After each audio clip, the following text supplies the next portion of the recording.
ದೇಶೀಯ ಪದಗಳು ಅಂದ್ರೇನು? ದೇಶ ದೇಶ ಅಂತ ಕರಿತೀವಿ ನಾವು. ನಮ್ಮ ದೇಶ. ಈಗ ದೇಶ ಅನ್ನೋಂಥ ಪರಿಕಲ್ಪನೆಗೆ ಏನಾಗ್ಯದ, ಒಂದು ಬಹುದೊಡ್ಡ ಪರಿಕಲ್ಪನೆ ಬಂದದ, ನೇಷನ್, ರಾಷ್ಟ್ರ ಅಂತಕ್ಕಂಥದ್ದು. ಬಟ್ ನಾವಿರುವಂತ ನೆಲನ ನಮ್ಮ ದೇಶ ಆಗಿತ್ತವಾಗ.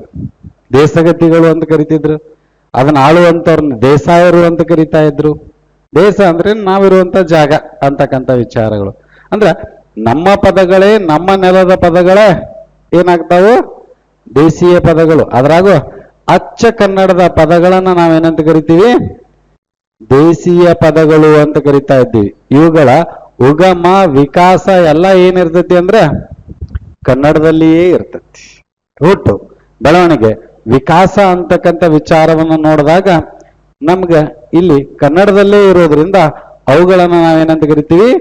ದೇಶೀಯ ಪದಗಳು ಅಂತ ಕರಿತಾ ಇದ್ದೀವಿ. ಉದಾಹರಣೆ ದೇಶೀಯ ಪದಗಳು: ನೆಲ, ಮಣ್ಣು, ಹೌದಾ, ಮೊಸರು, ಬೆಣ್ಣೆ, ತುಪ್ಪ, ಹಾಲು, ಹೌದಾ. ಈ ಕಡೆ ಬಂದ್ರ ಮಣ್ಣು, ಕಣ್ಣು ಅನ್ನುವಂಥವು.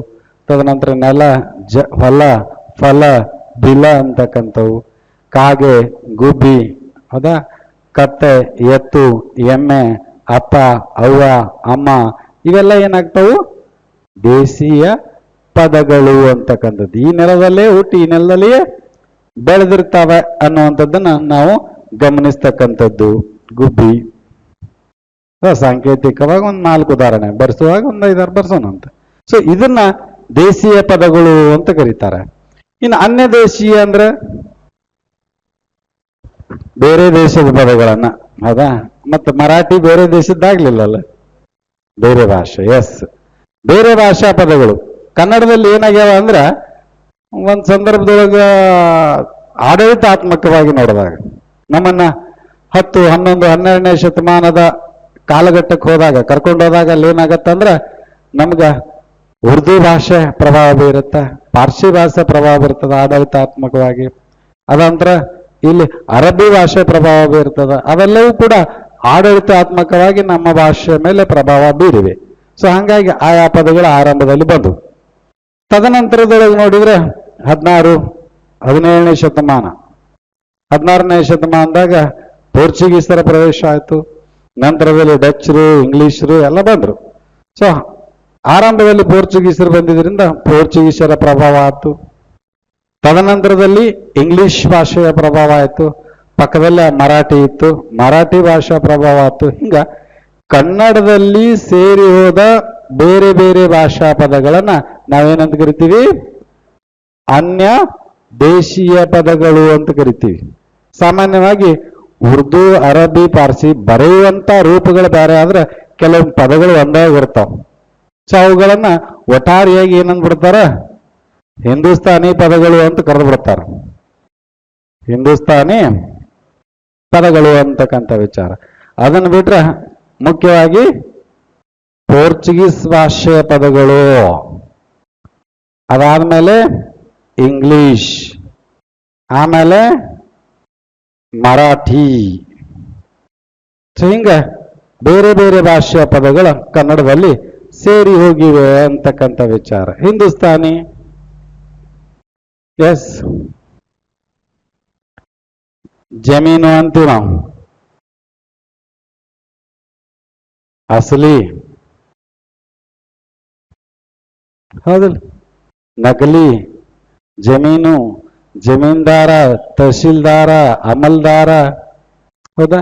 ಸೊ ಇವೆಲ್ಲ ಪದಗಳು ಅಂತಕ್ಕಂಥವು ಯಾವ ಹಿಂದೂಸ್ತಾನಿ ಮೂಲದ್ದು ಅಂತಕ್ಕಂಥ ವಿಚಾರ. ದವಾಖಾನಿ, ಹೌದಾ, ಇವೆಲ್ಲ ಹಿಂದೂಸ್ತಾನಿ ಮೂಲದ ಪದಗಳು ಅಂತಕ್ಕಂಥ ವಿಚಾರಗಳು. ಪೋರ್ಚುಗೀಸ್. ತಂಬಾಕು, ತಂಬಾಕು ಅನ್ನುವಂಥ ಪದ. ಇತ್ತೀಚೆಗೆ ಬಹಳ ಸದ್ದು ಮಾಡ್ತಾ ಇರುವಂತ ಚಂಬು, ಚಂಬು ಅಂತ ಕರಿತೀವಿ ನಾವು. ಚರಿಗೆ, ಚಂಬು ಯಾಕೆ ಸದ್ದು ಮಾಡಕತ್ತ ಗೊತ್ತೈತಿ? ದಿನಪತ್ರಿಕೆ ಒಳಗೆ ಅದ ಐತಿ. ಸೊ ಆ ಒಂದು ಪದ ಎಲ್ಲಿಂದ ಬಂದದ? ಪೋರ್ಚುಗೀಸ್ ಅಂತಕ್ಕಂಥದ್ದು. ಬಂದೂಕು, ಪಿಪಾಯಿ, ಪಪ್ಪಾಯಿ, ಆಲೂಗಡ್ಡೆ ಇವೆಲ್ಲ ಯಾವ ಪೋರ್ಚುಗೀಸ್ ಪದಗಳು ಅಂತಕ್ಕಂಥ. ಬಟಾಟೆ ಅಂತ ಕರೀತಾರ, ಅದನ್ನ ಆಲೂಗಡ್ಡೆ ಅಂತ ನಾವು ಕರಿತಿದ್ವಿ. ಇಂಗ್ಲಿಷ್ ಭಾಷೆ ಉದಾಹರಣೆ ಕೊಡದ ಬೇಕಾಗಿಲ್ಲ. ಗುಡ್ ನೈಟ್ ನಿಂದ ಹಿಡಿದು ಗುಡ್ ಮಾರ್ನಿಂಗ್ ವರೆಗೆ, ಗುಡ್ ಮಾರ್ನಿಂಗ್ ಹಿಡಿದು ಗುಡ್ ನೈಟ್ ವರೆಗೆ ನಾವು ಬಳಕೆ ಮಾಡದ ಇಂಗ್ಲಿಷ್. ಬ್ರಷ್ ಮಾಡಿ ಇಲ್ಲ, ಹೌದಿಲ್ಲ? ಸೊ ಅಲ್ಲಿಂದನ ಸ್ಟಾರ್ಟ್ ಆಕತಿ. ಪ್ರತಿಯೊಂದು ಕೂಡ ಏನದ? ಇಂಗ್ಲಿಷ್ ಪದವನ್ನೇ ಬಳಕೆ ಮಾಡ್ತಾ ಇದ್ದೀವಿ. ಮರಾಠಿ ಕೆಲವೊಂದು ಆಡಳಿತಾತ್ಮಕವಾಗಿ ಮರಾಠಿ ಭಾಷೆ ರಜೆ ಅಂತಕ್ಕಂಥದ್ದು, ಅದ ಕರ್ಚಿಪ್, ಅಂಗವಸ್ತ್ರ ಅಂತಕ್ಕಂಥದ್ದು, ಖಾನಾವಳಿ ಅಂತಕ್ಕಂಥ ಪದಗಳು ಇವು ನಮ್ಮ ಭಾಷೆಯಲ್ಲಿ ಸೇರಿ ಹೋಗಿವೆ ಅಂತಕ್ಕಂಥವು. ಅಂತ ಪದಗಳು ಇಲ್ಲಿ ಮರಾಠಿ ಪದಗಳು ಅಂತಕ್ಕಂಥ ವಿಚಾರ. ಆಸ್ ಇಟ್ ಈಸ್ ಅಲ್ಲಿ ಹೇಗಿದೆ ಹಾಗೆ ನಾವೇನ್ ಮಾಡ್ತೀವಿ, ಅವನ್ನ ಕನ್ನಡದಲ್ಲಿ ಬರ್ಸ್ಕೊಂಡು ಹೋಗ್ಬಿಟ್ಟಿವಿ ನಾವು. ಪ್ರಾದೇಶಿಕವಾಗಿ ಹೋಗ್ಬಿಟ್ಟಾಗ ಉದಾಹರಣೆಗಾಗಿ ನೀವು ಗುಲ್ಬರ್ಗ, ಬೀದರ್ ಈ ಕಡೆ ಹೋದ್ರೆ 100 ರೂಪಾಯಿ ಅನ್ನೋದನ್ನ ಇಲ್ಲ, ಅವರು 100 ರೂಪಾಯಿ ಅಂತಾರೆ. 12 ಬಜೆ, 12 ಗಂಟೆ, 12 ಬಜೆ ಹಿಂಗ ಟೈಮಿಂಗ್ ಹೇಳೋದು, ಮಾತನಾಡೋದು ಎಲ್ಲ ಅಂಕೆ ಸಂಖ್ಯೆಗಳನ್ನ ಏನ್ ಮಾಡ್ತಾರೆ, ಉರ್ದುವಿನಿಂದನ ತಗೊಂತಾರ. ಈ ಕಡೆ ಬೆಳಗಾವಿ ಕಡೆ ಬಂದ್ರೆ ಸ್ವಲ್ಪ ಮರಾಠಿ ಭಾಷೆ ಏನಾಗತ್ತ ಅದರಲ್ಲಿ ಸೇರ್ಕೊಂಡಿರ್ತದ ಅಂತಕ್ಕಂಥದ್ದು. ಹಿಂಗ ಪ್ರತಿನಿತ್ಯ ನಮ್ಮ ಮಾತಿನಲ್ಲಿ ಅಥವಾ ಬರಹದಲ್ಲಿ ಸೇರಿರುವಂತ ಅನ್ಯ ಭಾಷೆಯ ಪದಗಳು, ಬೇರೆ ಭಾಷೆಯ ಪದಗಳನ್ನ ನಾವೇನಂತ ಕರಿತೀವಿ? ಅನ್ಯ ದೇಶೀಯ. ಇದ್ರಾಗ ಸಂಸ್ಕೃತ ಇರೋದಿಲ್ಲ, ಸಂಸ್ಕೃತ ಇರೋದಿಲ್ಲ, ಸಂಸ್ಕೃತವನ್ನು ನಾವಿಲ್ಲಿ ನೋಡೋದಿಲ್ಲ ಅಂತಕ್ಕಂಥ ವಿಚಾರಗಳು. ಅರ್ಥ ಆಯ್ತಾ ಈಗ? ದೇಶೀಯ, ಅನ್ಯ ದೇಶೀಯ ಕ್ಲಿಯರ್ ಆಯ್ತಾ?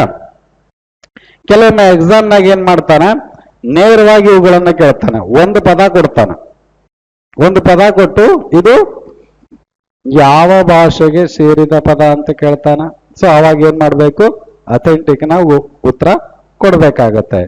ಇನ್ನ ಇವೆರಡನ್ನೂ ಸೇರಿಸಿ ತತ್ಸಮ ತದ್ಭವ ಒಳಗೊಂಡು ಬೇರೆ ರೀತಿ ಪ್ರಶ್ನೆಗಳನ್ನು ಕೇಳ್ತಾನ, ಅದನ್ನ ಆಮೇಲೆ ನೋಡೋಣ ಅಂತ. ಫಸ್ಟ್ ಇದನ್ನ ನೋಟ್ ಮಾಡ್ಕೊಳ್ರಿ, ಟೈಟಲ್ ಹಾಕೊಳ್ರಿ, ದೇಶೀಯ ಅನ್ಯ ದೇಶೀಯ ಪದಗಳು. ದೇಶೀಯ ಅನ್ಯ ದೇಶೀಯ ಪದಗಳು. ಸಬ್ ಟೈಟಲ್ ದೇಶೀಯ ಪದಗಳು. ಅಚ್ಚಗನ್ನಡದ ಪದಗಳ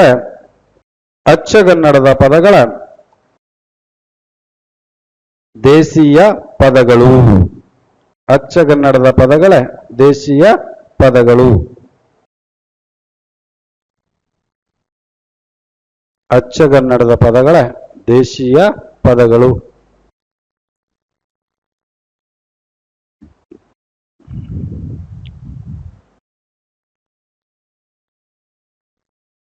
ಉದಾಹರಣೆ: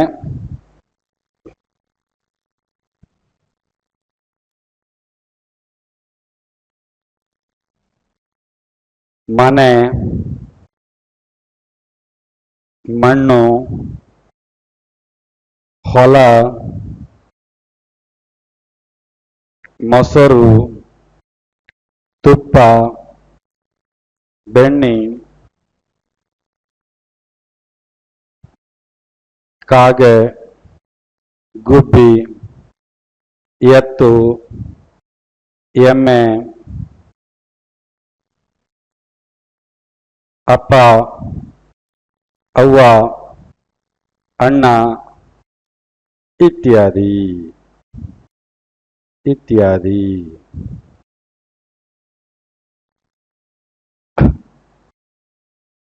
ಇನ್ನು ನೆಕ್ಸ್ಟ್ ಸಬ್ ಟೈಟಲ್ ಕೊಡ್ರಿ, ಅನ್ಯ ದೇಶೀಯ ಪದಗಳು.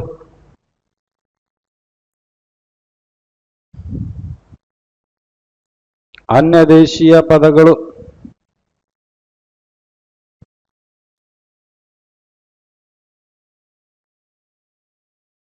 ಕನ್ನಡ ಭಾಷೆಯಲ್ಲಿ ಸೇರಿರುವ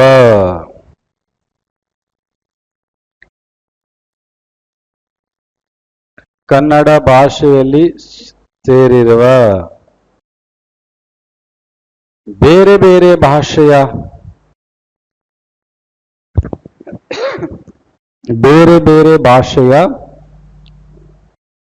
ಪದಗಳೇ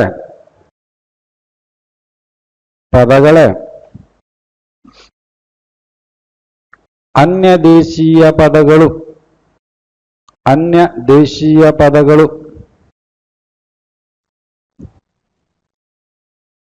ಅನ್ಯ ದೇಶೀಯ ಪದಗಳು.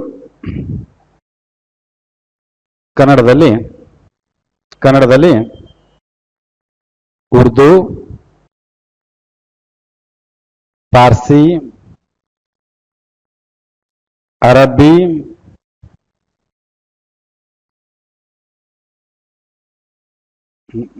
ಪೋರ್ಚುಗೀಸ್, ಇಂಗ್ಲಿಷ್, ಮರಾಠಿ ಭಾಷೆಯ ಪದಗಳನ್ನು ಕಾಣುತ್ತೇವೆ.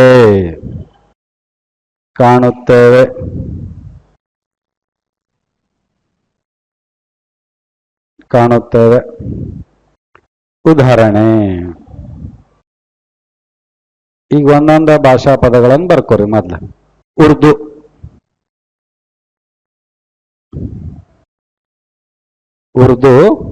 ಉರ್ದು ಭಾಷಾ ಪದಗಳಿಗೂ ಕೆಲವು ನೇರವಾಗಿ ಕೇಳ್ತಾನ, ಉರ್ದುನೋ, ಪಾರ್ಸಿನೋ, ಅರಬ್ಬಿನೋ ಅಥವಾ ಪೋರ್ಚುಗೀಸೋ ಮತ್ತೊಂದು ಅಂತೇಳಿ. ಸೊ ಅವಾಗ ನಾವೇನ್ ಮಾಡ್ಬೇಕು, ಅಥೆಂಟಿಕ್ ಆಗಿ ಉತ್ತರ ಕೊಡ್ಬೇಕು. ನಾವು ಕಾಮನ್ ಆಗಿ ವಿಚಾರ ಮಾಡ್ತೀವಿ, ಕೆಲವೊಂದು ಏನಾಕವು ಸಿಮಿಲರ್ ಇರ್ತಾವ.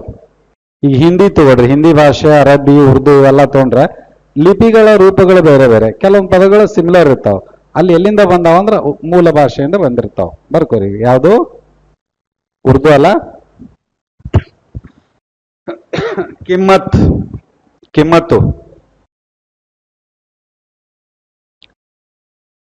ಇರಾದೆ,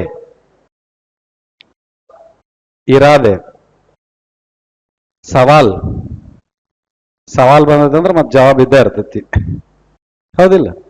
ಜವಾಬ್,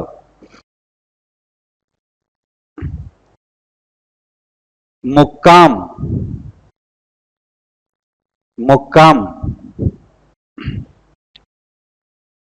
ವಾಯ್ದೆ,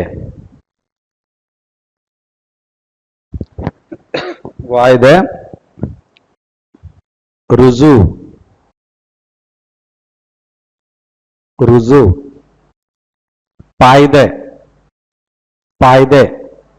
ಪಾಯ್ದೆ ಅಂದ್ರೇನು? ಲಾಭ. ರಿವಾಜು ಇತ್ಯಾದಿ. ನೆಕ್ಸ್ಟ್, ಅರಬ್ಬಿ, ತಲಾಕ್ ಉರ್ದು, ಅರಬ್ಬಿ ಒಳಗೂ ಕೂಡ ಬಳಕೆ ಮಾಡ್ತಾರೆ, ರೂಪಗಳು ಬೇರೆ ಬೇರೆ. ಪಾರ್ಸಿ ಒಳಗೂ ಕೆಲವೊಂದು ಬಳಕೆ ಮಾಡ್ತಾರೆ, ರೂಪಗಳು ಬೇರೆ ಬೇರೆ. ನಾವ ಈಗ ಕನ್ನಡ ಬಳಕೆ ಮಾಡ್ತೇವೆ, ಕನ್ನಡದಾಗ ಏನ್ ಬಳಕೆ ಮಾಡ್ತೇವೆ? ತಲಾಕ್ ಅಂತ ಬಳಕೆ ಮಾಡ್ತೇವೆ. ಬರೆದದ್ದು ಹೆಂಗ? ಸೊ ಕನ್ನಡದಾಗ ಬರೀತೀವಿ ತಾನೆ. ಬಟ್ ಅದೇನಾಗತ್ತೆ, ಸಿಮಿಲರ್ ಆಗಿ ಅರಬ್ಬಿ ಇವೆಲ್ಲ ಮಾತನಾಡುವಂಥದ್ದು, ಆಮೇಲೆ ಪಾರ್ಸಿ ಮಾತನಾಡುವಂಥದ್ದು, ಆಮೇಲೆ ಉರ್ದು ಮಾತನಾಡುವಂಥದ್ದು ಎಲ್ಲ ನಾವು ಅರಬ್ ಮತ್ತು ಪರ್ಷಿಯನ್ ರಾಷ್ಟ್ರಗಳನ್ನ ನೋಡ್ತೇವಲ್ಲ. ಸೊ ಅಲ್ಲಿಂದನೇ ಬಂದಿರೋದು ಅಂತಕ್ಕಂಥ ವಿಚಾರಗಳು. ಸೊ ಬರಹ ಬೇರೆ ಬೇರೆ ಆಗಿರ್ತತಿ. ಒಂದು ಕಡೆ ಅವುಗಳ ಬಳಕೆ ಕೆಲವೊಂದು ಭಾಷೆಗಳಲ್ಲಿ ಸಿಮಿಲರ್ ಇರ್ತದೆ ಅಂತಕ್ಕಂಥ ವಿಚಾರ, ರೂಪಗಳು ಬೇರೆ ಬೇರೆ. ನೆಕ್ಸ್ಟ್ ಯಾವುದು? ಅರಬ್ಬಿ.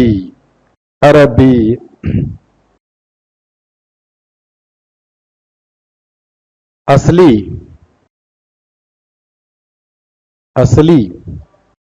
ನಕಲಿ,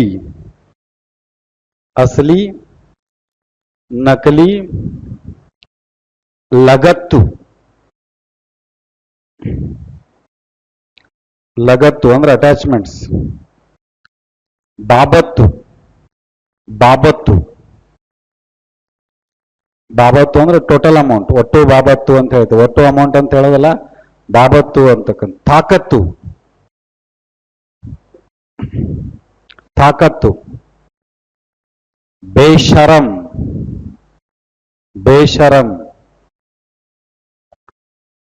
ಶೋಕಿ,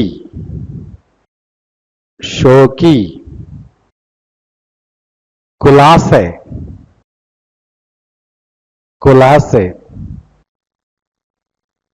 ನಗದು, ಇಸ್ವಿ ಇಸ್ವಿ ಇತ್ಯಾದಿ ಇತ್ಯಾದಿ. ನೆಕ್ಸ್ಟ್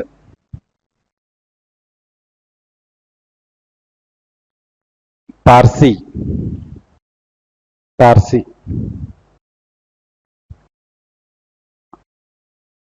ಜಮೀನು ಜಮೀನು. ದುರ್ಬಿನ್ನು ದುರ್ಬಿನ್ನು.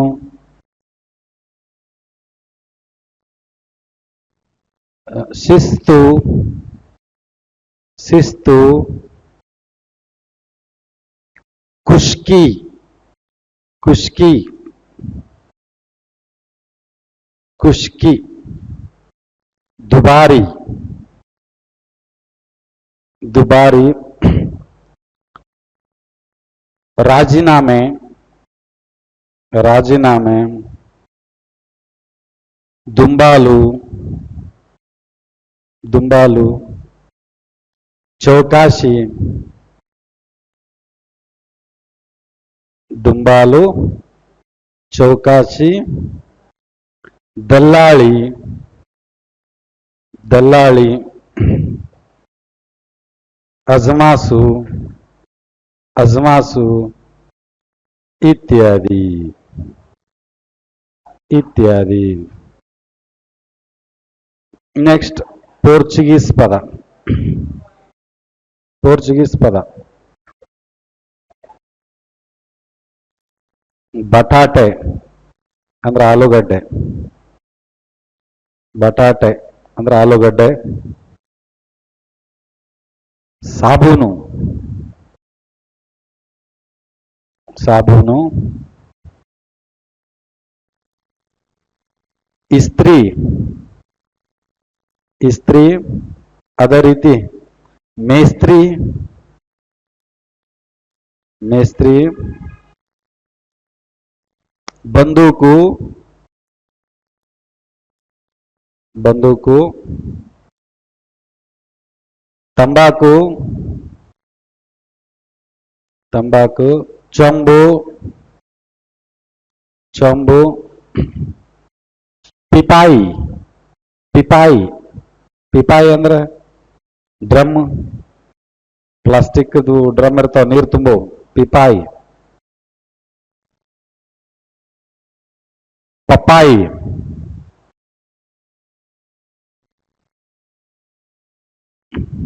ಲಾಂದ್ರ. ಲಾಟಿನು ಅಂತ ಕರಿತೀವಲ್ಲ. ಲಾಟಿನು ಗೊತ್ತದಲ್ಲ. ಚಿಮಣೆ ಎಣ್ಣೆ ಇರ್ತದೆ ಕೆಳಗೆ, ಅದಕ್ಕೆ ಬತ್ತಿ ಇರ್ತದ, ಅದಕ್ಕೊಂದು ಗ್ಲಾಸ್ ಹಾಕಿರ್ತಾರೆ, ಹಿಂಗೆ ಹಿಡ್ಕೊಂಡು ಅಡ್ಡಾಡ್ತಾರಲ್ಲ, ಲಾಟಿನು. ಲಾಂದ್ರ ಅಂತ ಕರೀತಾರ. ಸೊ ಅದು ಕೂಡ ಪೋರ್ಚುಗೀಸ್ ಭಾಷೆ. ಇನ್ನ ಇಂಗ್ಲಿಷ್ ಯಾವಾರು ಬರ್ಕರಿ, ಎಷ್ಟು ಬೇಕಾದಷ್ಟು ಪದ ಅದಾವು. ಪೆನ್ನು, ಬುಕ್ಕು, ಸ್ಕೂಲು, ಬಸ್ಸು, ಹೌದಿಲ್ಲ, ಕಾಲೇಜು, ಹೋಮು, ಮೊಬೈಲು,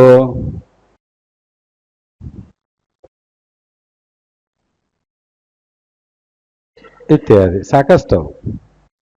ಇನ್ನ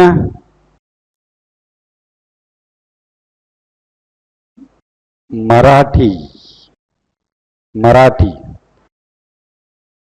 ಖಾನಾವಳಿ ನನ್ನ ಎಕ್ಸಾಮ್ನಾಗ ಕೇಳಿದ್ದ, ಒಂದು ಎಕ್ಸಾಮ್ನಾಗ ಖಾನಾವಳಿ ಯಾವ ಭಾಷಾ ಪದ ಅಂತೇಳಿ. ಖಾನಾವಳಿ.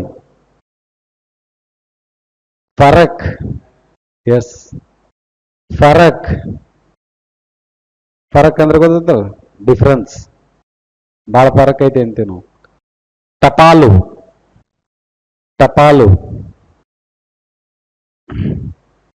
ಕರವಸ್ತ್ರ ಕರವಸ್ತ್ರ ಅಂದ್ರೆ ಖರ್ಚೀಪ್ ಅಂತೀವಲ್ಲ ಅದು. ಆಮೇಲೆ ಲೇಖನಿ ಲೇಖನಿ. ಧಡೂತಿ ಧಡೂತಿ. ಫೌಜು ಫೌಜು. ಪಡಪೋಸಿ ಪಡಪೋಸಿ. ರಜಾ ರಜಾ ರಜಾ. ನೆಕ್ಸ್ಟ್ ಶೇಕಡ ಶೇಕಡ. ಪುಡಾರಿ ಪುಡಾರಿ. ಬೋಳೆ ಬೋಳೆ. ಬೋಳೆ ಅಂದ್ರೆ ಸಾಧು ಸ್ವಭಾವ ಅಂತಾರಲ್ಲ, ಹೌದಾ? ಇತ್ಯಾದಿ. ಬೋಳೆ ಶಂಕರ ನಾಟಕ ಐತಲ್ಲ, ಬೆತ್ತಕಡಿ ಬೋಳೆ ಶಂಕರ ಅಂತೇಳಿ, ಸೊ ಅದೇ ರೀತಿ ಇವೆಲ್ಲ ಮರಾಠಿ ಭಾಷಾ ಪದಗಳು ಅಂತಕ್ಕಂಥ ವಿಚಾರ. ಇವನ್ನೆಲ್ಲ ಗಮನದಲ್ಲಿ ಇಟ್ಕೊಂಡು ಎಕ್ಸಾಮಿಗೆ ಯಾವ ರೀತಿ ಕೇಳ್ತಾನೆ, ಹೌದಾ? ಸುಮ್ಮನೆ ನಾವು ಹಿಂದಿನ ಪ್ರಶ್ನೆ ಪತ್ರಿಕೆಯನ್ನು ನೋಡಿದಾಗ ಒಂದಷ್ಟು ಪ್ರಶ್ನೆಗಳು ಬರ್ತಾವಲ್ಲಿ. ಅದು ಹೆಂಗಿರ್ತದ ಅಂತಂದ್ರ, ಸಾಮಾನ್ಯವಾಗಿ ಈ ಕೆಳಕಂಡ ಪ್ರಶ್ನೆ ಇರ್ತೈತಿ, ಗಮನದಲ್ಲಿ ಇಟ್ಕೊಡ್ರಿ. ಈ ಕೆಳಕಂಡ ಪದಗಳಲ್ಲಿ ತತ್ಸಮ ತದ್ಭವ ದೇಶೀಯ ಅನ್ಯ ದೇಶೀಯ ಪದಗಳಿರುತ್ತವೆ. ಗುಂಪಿಗೆ ಸೇರದ ಒಂದು ಪದವನ್ನ ಆಯ್ಕೆ ಮಾಡಿ ಬರೆಯಿರಿ ಅಂತ ಇರ್ತೈತಿ. ಕ್ಲಿಯರಾ? ಕ್ವಶನ್ ಅರ್ಥ ಆಯ್ತಾ? ಈ ಕೆಳಕಂಡ ಪದಗಳಲ್ಲಿ ತತ್ಸಮ ತದ್ಭವ ದೇಶೀಯ ಅನ್ಯ ದೇಶೀಯ ಪದಗಳು ಇರ್ತಾವ. ನೀವೇನ್ ಮಾಡ್ರಿ, ಗುಂಪಿಗೆ ಸೇರದ ಒಂದನ್ನ ಆಯ್ಕೆ ಮಾಡಿ ಕೊಡ್ರಿ ಅಂತ ಇರ್ತೈತಿ, ಹೌದಾ? ಸೊ ನಾವೊಂದು ನಾಲ್ಕು ಬರಿತೀನಿ ಇಲ್ಲಿ, ನೀವು ವಿಚಾರ ಮಾಡ್ರಲ್ಲ ಯಾವ್ದನ್ನ ಹೊರಗಿಡ್ಬೇಕು ಅಂತೇಳಿ, ಆಮೇಲೆ ಚರ್ಚೆ ಮಾಡೋಣಂತ. ನಿಮಗಂತೂ ಎಕ್ಸಾಮ್ನಾಗ ಬರದ್ರಿ ಅಂದ್ರೆ ಅದು ಸುಪ್ರೀಂ ಜಜ್ಮೆಂಟ್ ಇದ್ದಂಗ, ಬದಲಾಸಕ್ ಆಗೋದಲ್ಲ. ನೀವೇನು ಗುಂಡ್ ಹಾಕಿರ್ತೀರಿ ಅದು ಕರೆಕ್ಟ, ಹೌದಿಲ್ಲ? ಆಮೇಲೆ ಕೀ ಆನ್ಸರ್ ಒಂದ ತಪ್ಪೋ ಸರಿ ಅಂತ ಗೊತ್ತಾಗತ್ತೆ. ಬಟ್ ಇಲ್ಲಿ ಯಾಕ ಅಂತ ನಾವು ನೋಡ್ಬೇಕಾಗತ್ತೆ, ಹೌದಾ? ಉದಾಹರಣೆಗಾಗಿ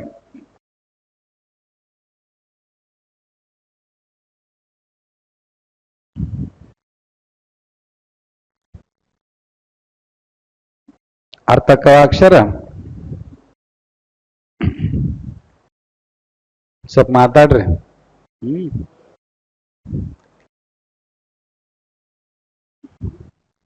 ನೆಕ್ಸ್ಟ್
ಸದ್ಯ 5 ಸಾಕು.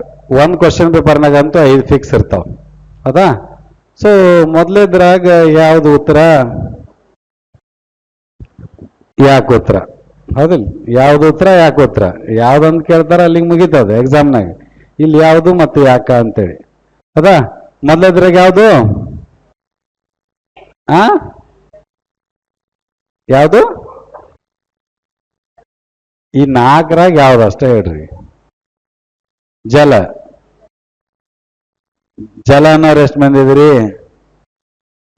3 ಮಂದಿ ಇದೀರಿ. ನೆಕ್ಸ್ಟ್ ಬಿಲ ಅನ್ನೋರು, ಉಳ್ದೋರು ನೋಟಾನ? ಉಳ್ದೋರು ನೋಟ, ಯಾರಿಗೂ ಓಟ್ ಹಾಕಂಗಿಲ್ಲ. ಮತ್ತ ಹೊಲ ಅನ್ನೋರು ಎಷ್ಟು ಮಂದಿ ಇದೀರಿ? ಇಲ್ಲ. ಮತ್ತ ನೆಲ ಅನ್ನೋರು ಅಂದ್ರೆ 3+4 ಮಂದಿ ಅಷ್ಟೇ ಕ್ಲಾಸ್ನಾಗ ಅದೀರಿ, ಉಳ್ದೋರ್ ಸಂಬಂಧ ಇಲ್ಲನ? ಏನೈತಿನ್ ಗೊತ್ತಾಯಿಲ್ ಬಿಡ್ರಿ ಸರ್ ಅಂದ್ರನ, ಹೌದಾ? ನೆಲಕ್ 3 ಬಿದ್ದಾವ, ಬಿಲಕ್ 1 ಬಿದ್ದೈತಿ. ಸದ್ಯಕ್ಕೆ ಇಷ್ಟ ಸಾಕು. ನೆಕ್ಸ್ಟ್ ರೈತ, ಹೊಲ, ಮಣ್ಣು, ನೀರು. ರೈತ ಹೌದಾ? ಮತ್ತ ಬೇರೆ ಉತ್ತರ ಕಾಡು, ರಸ್ತೆ, ದಾರಿ, ಹಾದಿ. ಕಾಡು. ಮತ್ತ ಇದ್ರಾಗ ಉತ್ತರ ಇದ್ರಾಗ ಮಲ್ಲಿಗೆ ತೆಗದ್ರಿ. ಮತ್ ಬೇರೆ ಉತ್ತರ ಕಾರು, ಸಾರು, ಬೀದಿ, ಬೀರು. ಯಾವುದು? ಕಾರ್ ತೆಗದ್ರಿ.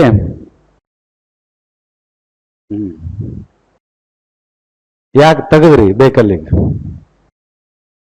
ಹೌದಾ? ಯಾಕೆ ತೆಗದ್ರಿ? ಮೊದ್ಲದ್ದು ಹೊಲ ಜಲ ಯಾಕೆ ತೆಗದ್ರಿ? ಸುಮ್ಮನೆ ರೀ, ಕೌಡಿ ಹೋಗದೇರಿ, ಅದ್ರಾಗ ಯಾವ್ದೋ ಜಲ ಬಂತ್ರಿ. ಜಲ ಯಾಕೆ ತೆಗದ್ರಿ?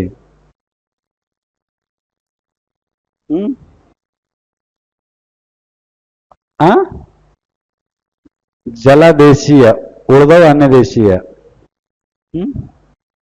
ಇಲ್ಲ, ಯಾವ್ದಾರ ಒಂದು ಹೇಳ್ಬೇಕಲ್ಲ, ತಪ್ಪಾಗಲಿ, ನೋ ಪ್ರಾಬ್ಲಮ್. ಕಲ್ಯಾಕ ಬಂದಿವಿ, ನಾಚ್ಕೋಬೇಕ. ಹೌದಿಲ್ಲ? ಇಲ್ಲಿ ನಾಚ್ಕೊಂಡ್ರೆ ಮುಂದೆ ಎಲ್ಲಿ ಕಲಿಯೋದು? ಹೌದಲ್ಲ? ಕಲ್ಯಾಕ ಬಂದ ನಾಚ್ಕೋಬೇಕ. ಈಗ ಪರಮ ಯಾವ ಹಂತದಾಗ ಕಲಿಬೇಕಾಗಿತ್ತು, ಕಲ್ತಿಲ್ಲ, ವಿಚಾರ ಬೇರೆ. ಸೊ ಅಲ್ಲಿಂದ ಇಲ್ಲಿಗೆ ಬಂದೆ ಅಂದ್ರೆ ಇಲ್ಲಿ ನಾಚ್ಕೊಂಡ್ರೆ ಮತ್ತೆ ಮುಂದೆ ಕಲಿಯೋದಿಲ್ಲ. ಹೌದಲ್ಲ? ಸೊ ಕಲ್ಯಾಕ ಬಂದೀವಿ ನಾವು ನೀವು ಅಷ್ಟೇ, ಇಲ್ಲಿ ಬೇರೆ ಯಾರು ಇರಂಗಿಲ್ಲ. ಸೊ ಮಾತಾಡ್ಬೇಕು, ತಪ್ಪಾಗಲಿ. ತಪ್ಪಾದ್ರೆ ನಾವು ಸರಿ ಮಾಡಕ್ ಅದೇ ಅದೀವಿ. ಹೌದಿಲ್ಲ? ಸೊ ಯಾಕ ಜಲ ಯಾಕ? ನಾ ಹೇಳೇನಿ, ಎಲ್ಲಾನು ನಾನು ಹೇಳೋದಾದ್ರೆ ಕ್ಲಾಸ್ ಆಗೋದಿಲ್ಲ ಇದಂತೇಳಿ. ಏನದು? ರೈತ.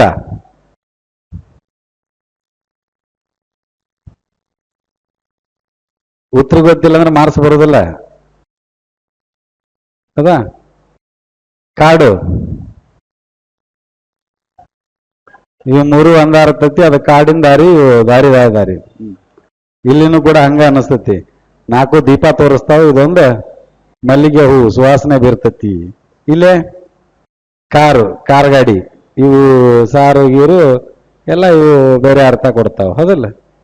ಸೊ ಹಂಗ ನೋಡಿದ್ರ ಎರಡು ಸುಮ್ಮನೆ ಏನೋ ಯಾವ್ದೋ ಮಾವಿನಕಾಯಿ ಗುರಿ ಇಟ್ಟಿರ್ತೀವಿ, ಕಲ್ಲು ಹೋಗಿರ್ತೀವಿ, ಇನ್ ಯಾವ್ದೋ ಬಿದ್ದಿರ್ತೈತಿಲ್ಲ, ಒಟ್ಟು ಹಂಗ ಮಾವಿನ ಹಣ್ಣು ಸಿಗ್ತೈತಿಲ್ಲ.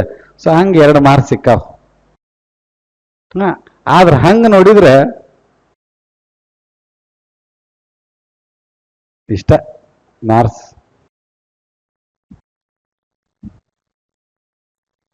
ಮತ್ ಯಾವ್ದು ಕ್ರಿಯೇಟೆಡ್ ಅಲ್ಲ, ಓಲ್ಡ್ ಕ್ವಶನ್ ಪೇಪರ್ನಾಗ ಇದ್ದಿದ್ವ, ಹಳೆ ಕ್ವಶನ್ ಪೇಪರ್ನಾಗ ಇದ್ದಿದ್ವ.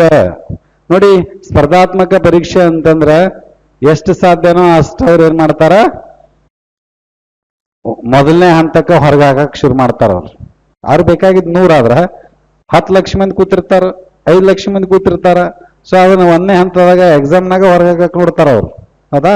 ಸೊ ಅದಕ್ಕಾಗಿ ಇಲ್ಲಿ ಈ ರೀತಿಯಾದಂತ ಮಾದರಿಯ ಪ್ರಶ್ನೆಗಳು ಬರ್ತಾವ. 1ನೇದ್ದು 3 ಮಂದಿ ಉತ್ತರ ಕೊಟ್ಟಿರಿ, ಸರಿ. ಯಾವುದು ಉತ್ತರ? ಯಾವುದು? 2ನೇದ್ದು ಯಾವುದು? 3ನೇದ್ದು ಯಾವುದು? 4ನೇದ್ದು ಯಾವುದು? 5ನೇದ್ದು ಯಾವುದು? ಉತ್ತರಗಳಿವು. ಉತ್ತರಗಳಿವು. ಮತ್ ಯಾಕ? ನೆಲ, ಹೊಲ, ಬಿಲ ಇವು ಅಚ್ಚ ಕನ್ನಡದ ಪದಗಳು.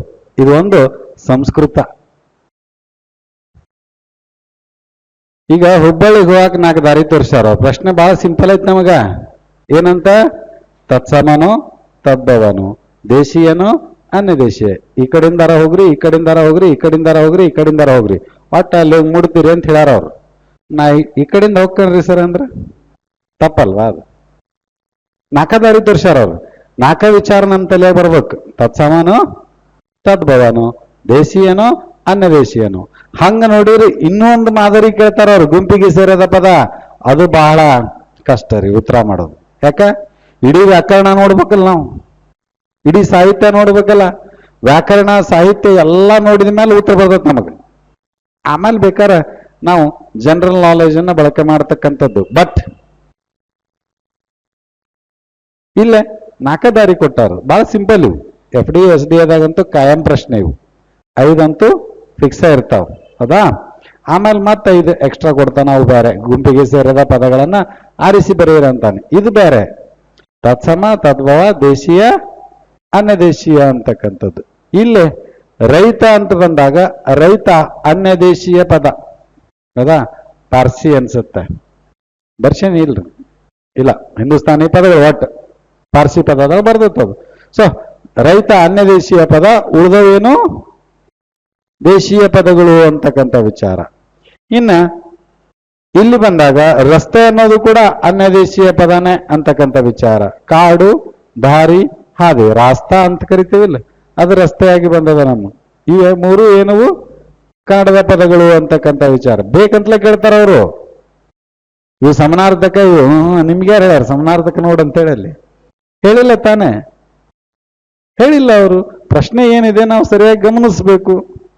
ಈ ರೀತಿ ಯಾಕೆ ಕೊಡ್ತಾರೆ ಅಂದ್ರೆ ಬೇಕಂತನ ಕೊಡ್ತಾರ ಅವರು. ನಮ್ಗೆ ಗೊತ್ತು, ನಮ್ ದೇವ್ರ ಗುಣ ನಮ್ಗೆ ಗೊತ್ತಿಲ್ಲ ಅಂತಿರ್ತಾರ ಅವರು. ಸೊ ಹಂಗಾಗಿ ಬೇಕಂತಲೇನೆ ಇಲ್ಲಿ ಕೆಲವರನ್ನ ಹಳ್ಳಕ್ಕ ಬೀಳಿಸುವಂತ ಪ್ರಶ್ನೆಗಳಿವೆ. ಹೌದಾ? ಇನ್ನ ಈ ಕಡೆ ಬಂದಾಗ ಸೇಮ್ ದೀಪಿಕಾ ತತ್ಸಮ, ದೀವಿಗೆ ತದ್ಭವ. ಮಲ್ಲಿಕಾ ತತ್ಸಮ, ಮಲ್ಲಿಗೆ ತದ್ಭವ. ಪ್ರಣತಿ ತತ್ಸಮ, ಹಣತೆ ತದ್ಭವ. ಇದೊಂದು ತತ್ಸಮ, ಮೂರು ತದ್ಭವ. ಮೂರು ತದ್ಭವಗಳು, ಒಂದು ತತ್ಸಮ ಇದೆ. ಇದು ಅನ್ಯ ದೇಶೀಯ ಆಯ್ತು, ಇಲ್ಲೂ ಕೂಡ ಇದು ಕೂಡ ಅನ್ಯ ದೇಶೀಯ ಆಯ್ತು, ಇಲ್ಲಿ ಒಂದು ತತ್ಸಮ ಇದೆ. ಈ ಕಡೆಗೆ ಮೂರು ಅಚ್ಚ ಕನ್ನಡದ ಪದ, ಬೀದಿ ಒಂದ ಸಂಸ್ಕೃತ ಪದ ಅದ. ಕಾರು, ಕಾರಿಕೊಂಡನು, ವಾಮಿಟ. ಕಾರು, ಕಾರ್ ಅಲ್ಲದ, ಕಾರು. ಹೌದಾ? ಬೀರು, ಪ್ರಭಾವ ಬೀರು, ಬೀರಿದನು. ಸಾರು, ಸಾರಿದನು, ಹೇಳ್ಕೊಂಡು ಬಂದ ಅನ್ನಂಗಿಲ್ಲ. ಸೊ ಕಾರು, ಬೀರು, ಸಾರು ಇವು ಅಚ್ಚ ಕನ್ನಡದ ಪದಗಳು. ಬೀದಿ ಒಂದ ಸಂಸ್ಕೃತ ಪದ, ಅಲ್ಲಿ ವೀಧಿ ಇಂದ ಬಂದಿದೆ. ಸೊ ಹಂಗಾಗಿ ಇವು ಉತ್ತರ. ಕ್ಲಿಯರ್ ಆಯ್ತಾ? ನೋಟ್ ಮಾಡ್ಕೊಳ್ರಿ. ಹಂಗಾರೆ ಪ್ರಶ್ನೆ ಮೊದಲು ಮಾಡ್ಕೊಡ್ರಿ. ಈ ಕೆಳಕಂಡ ಪದಗಳಲ್ಲಿ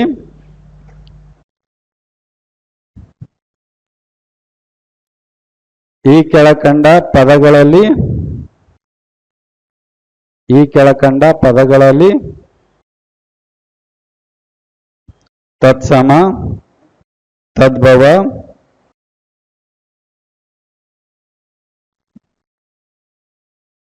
ದೇಶಿ, ಅನ್ಯದೇಶೀಯ, ದೇಶೀಯ ಅನ್ಯದೇಶೀಯ ಪದಗಳಿವೆ.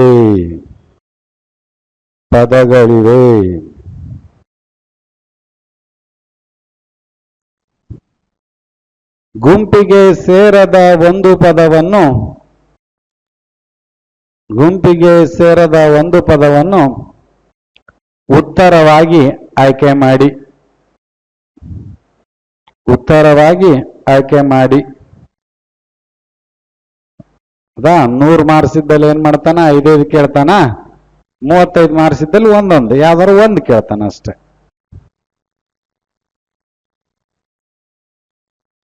ಇವು 5 ಕೂಡ ನೋಟ್ ಮಾಡ್ಕೊಳ್ರಿ. ಉತ್ತರ ಯಾಕದು ಗುಂಪಿಗೆ ಸೇರದ ಪದ.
ಆಯ್ತಾ? ಮುಂದೆ ಇನ್ನೊಂದು ನಾಲ್ಕೈದು ಬರ್ಕೋರಿ ಇದ ಮಾದರಿ ಒಳಗ.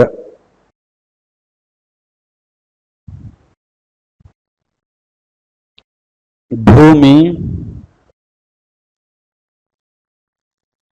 ನೀರು, ಭೂಮಿ, ನೀರು, ಬಾನು,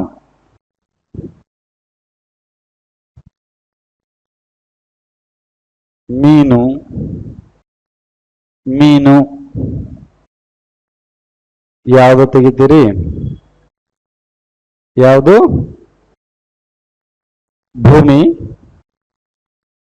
ಎಸ್, ಭೂಮಿ. ಕಾರಣ ಅದು ಸಂಸ್ಕೃತ ಪದ, ಉಳಿದವು ಅಚ್ಚಗನ್ನಡದ ಪದಗಳು. ಭೂಮಿ. ನೆಕ್ಸ್ಟ್ ತಣ್ಣೀರು, ಸಾಬೂನು, ಬಚ್ಚಲು, ಕೊಡ. ಜಳಕ ಮಾಡೋದೊಂದ ಬಾಕಿ. ಯಾವಂತ ತೆಗಿತೀರಿ? ಸಾಬೂನು. ಕಾರಣ ಪೋರ್ಚುಗೀಸ್ ಪದ, ಅನ್ಯ ದೇಶೀಯ ಪದ.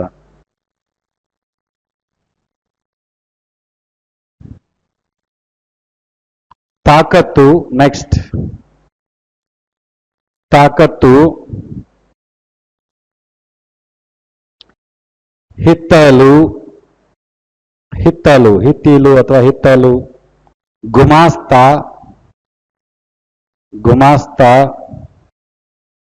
ತಾಯ್ತ, ತಾಯ್ತ. ಯಾವುದು?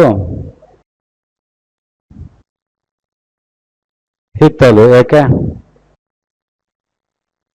ಅಚ್ಚಗನ್ನಡದ ಪದ ಅವು. ಅವು ಮೂರು ಅನ್ಯ ದೇಶೀಯ. ಅವು ಮೂರು ಅನ್ಯ ದೇಶೀಯ.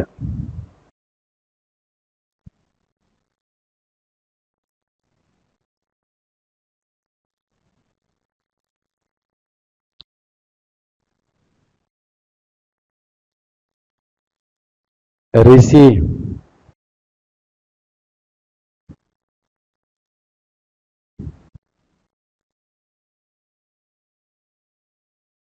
ಆಯ್ತಾ?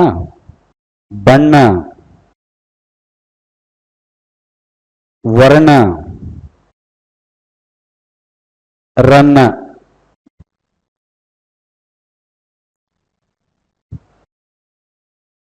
ಯಾವುದು? ಯಾಕೆ?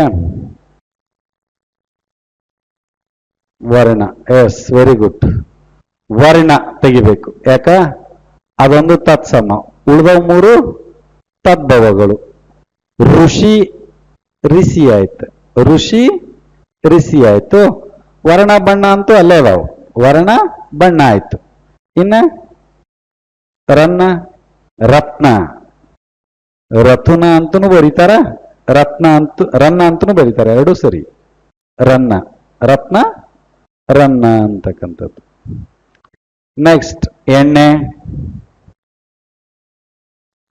ಎಣ್ಣೆ, ಬತ್ತಿ, ಲಾಂದ್ರ, ಹಣತೆ. ಎಣ್ಣೆ, ಬತ್ತಿ, ಲಾಂದ್ರ, ಹಣತೆ. ಲಾಂದ್ರ ಪೋರ್ಚುಗೀಸ್ ಪದ ಅದು. ಆಮೇಲೆ ಇನ್ನೊಂದು ಅಂಶ ಗಮನದಲ್ಲಿ ಇಟ್ಕೋಬೇಕು. ಯಾವಾಗ ಅನ್ಯ ದೇಶೀಯ ಪದ ಬರ್ತದೋ ಗುಂಪಿನೊಳಗ, ಅದು ಒಂದ ಕಾಣಕತ್ತು, ಒಂದ್ ಸಂಸ್ಕೃತ ಒಂದು ಕನ್ನಡ ಇದ್ರೂ ನಡೆದಿತ್ತು ನಮ್ಗೆ. ಅದನ್ನ ನಾವು ಏನ್ ಮಾಡ್ಬಿಡ್ತೀವಿ? ದೇಶೀಯ ಪದದೊಳಗೆ ಸೇರ್ಬಿಡ್ತೀವಿ. ಹೌದಾ? ಸೊ ಸುಮ್ಮನೆ ಈಗ ಸಿಂಪಲ್ ಆಗಿ ಅದನ್ನ ಇನ್ನೂ ಸರಳ ಉದಾಹರಣೆದೊಳಗೆ ಹೇಳೋದಾದ್ರ, ಅಣ್ಣನ ಬೇರೆ ತಮ್ಮನ ಬೇರೆ. ಹೊರಗೆ ನಾವು ಯಾರು ಬಂದ್ರೆ ಅಣ್ಣ ತಮ್ಮ ಒಂದ ಅಕ್ಕಾರಿಲ್ಲ. ಸೊ ಹಿಂಗ ಅಕಸ್ಮಾತ್ ಸಂಸ್ಕೃತ ಕನ್ನಡ ಇದ್ರೆ ಸಂಸ್ಕೃತನ ಬೇರೆ, ಕನ್ನಡನ ಬೇರೆ. ಅನ್ಯ ದೇಶೀಯ ಬಂದಾಗ ಏನಕತಿ? ಕನ್ನಡ ಸಂಸ್ಕೃತ ಎರಡು ಒಂದೇ ಅಂತ ಭಾವಿಸಲಾಗ್ತದ. ಇದಷ್ಟು ತಲೆಯೊಳಗಿರ್ಲಿ. ಸೊ ಈ ರೀತಿ ಪ್ರಶ್ನೆಗಳನ್ನ ಕೇಳ್ತಾರೆ. ಅಲ್ಲೇ ಇರ್ತದೆ ಉತ್ತರ. ಇಂಥವು ನಾವು ಕಳ್ಕೋಬಾರದು. ಉತ್ತರಗಳು ಅಲ್ಲೇ ಇರ್ತಾವು. ಸೊ ಜಾಗರೂಕತೆಯಿಂದ ನಾವೇನ್ ಮಾಡ್ಬೇಕು? ಕೂಲಂಕಷವಾಗಿ ಓದಿ ಗಮನಿಸಿ ಉತ್ತರಿಸಬೇಕು. ಹೌದಾ? ಇದು ಒಂದು ಮಾದರಿಯ ಪ್ರಶ್ನೆಗಳು. 5 ಅಂಕ SDA FDA ಇರ್ತೈತಿ. ಉಳಿದೆಲ್ಲ ಕಡೆಗೆ ಒಂದೊಂದು ಅಂಕಗಳು ಇರ್ತಾವ. ಎಲ್ಲಿ ಕಂಪಲ್ಸರಿ ಕನ್ನಡ ಬರ್ತದೋ ಅಲ್ಲಿ ಏನ್ ಮಾಡ್ತಾನಂದ್ರೆ 5 ಪ್ರಶ್ನೆಗಳನ್ನು ಕೇಳ್ತಾನ. ಅದು ಬೇರೆ. ಗುಂಪಿಗೆ ಸೇರದ ಪದ ಅಂತ ನಾವು ನೇರವಾಗಿ ಏನು ಸೂಚನೆ ಕೊಡುದಿಲ್ಲ. ಏನ್ ಹೇಳ್ತಾನ? ಗುಂಪಿಗೆ ಸೇರದ ಪದಗಳನ್ನ ಆಯ್ಕೆ ಮಾಡಿ ಬರೆಯಿರಿ ಅಂತಾನೆ. ವಿಚಾರ ಮಾಡೋದು ನಿಮ್ಗೆ ಬಿಟ್ಟಿದ್ದು. ಸಂಧಿ ವಿಚಾರ ಮಾಡ್ತಿರೋ, ಸಮಾಸ ವಿಚಾರ ಮಾಡ್ತಿರೋ, ಲಿಂಗ, ವಚನ, ವಿಭಕ್ತಿ, ಕ್ರಿಯಾಪದ, ಛಂದಸ್ಸು, ಅಲಂಕಾರ, ಸಾಹಿತ್ಯ ಏನು ಬೇಕಾದ್ರೆ ವಿಚಾರ ಮಾಡ್ರಿ. ಒಟ್ಟು ಅವನಿಗೆ ಏನ್ ಮಾಡ್ರಿ? ಗುಂಪಿಗೆ ಸೇರದ ಒಂದು ಪದ. ಇದು ಅದಕ್ಕೆ ಸರಳ ಅಂತ ಹೇಳಿದೆ ನಾನು.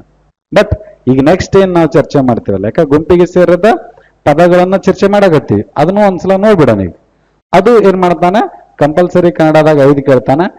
SDAದಾಗ ಹೆಚ್ಚಾಗಿ ರಿಪೀಟೆಡ್ಲಿ 5 ಪ್ರಶ್ನೆಗಳು. ಇವು 5 ಅಲ್ದ ಮತ್ತ ಅವು 5 ಕೇಳ್ತಾನೆ. FDAದಾಗ ಸ್ವಲ್ಪ ಕಡಿಮೆ, ಅದು ಬೇರೆ ಮಾದರಿಗಳನ್ನು ಕೇಳ್ತಿರ್ತಾನ ಅವನಲ್ಲಿ. ಹೌದಾ? ಸೊ ಇನ್ನೊಂದು ಶೀರ್ಷಿಕೆ ಹಾಕೋರಿ, ಗುಂಪಿಗೆ ಸೇರದ ಪದವನ್ನು ಗುಂಪಿಗೆ ಸೇರದ ಪದವನ್ನು ಆರಿಸಿ ಬರೆಯಿರಿ. ಗುಂಪಿಗೆ ಸೇರದ ಪದವನ್ನು ಆರಿಸಿ ಬರೆಯಿರಿ.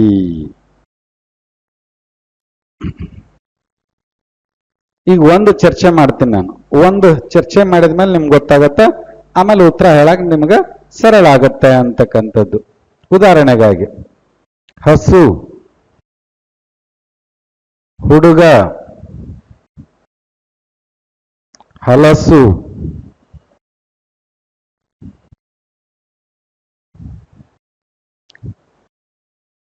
ಹಣ್ಣು,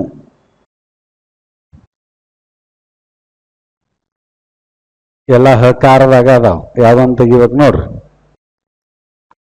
ಅದನ್ನ ವಿಚಾರ ಮಾಡ್ರಿ. ಇನ್ನೊಂದು ಸುಮ್ಮನೆ ಇಲ್ಲೇ ಕೊಡ್ತೇನೆ. ಹಾಗೂ, ಆದರೆ, ಇಲ್ಲ,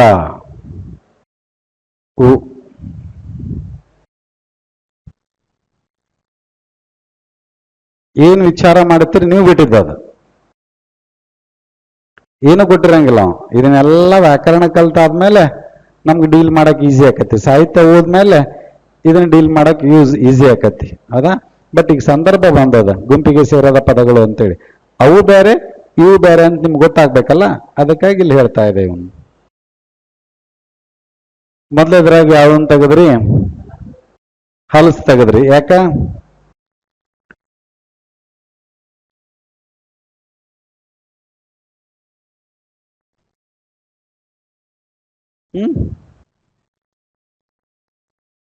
ಹಲಸು,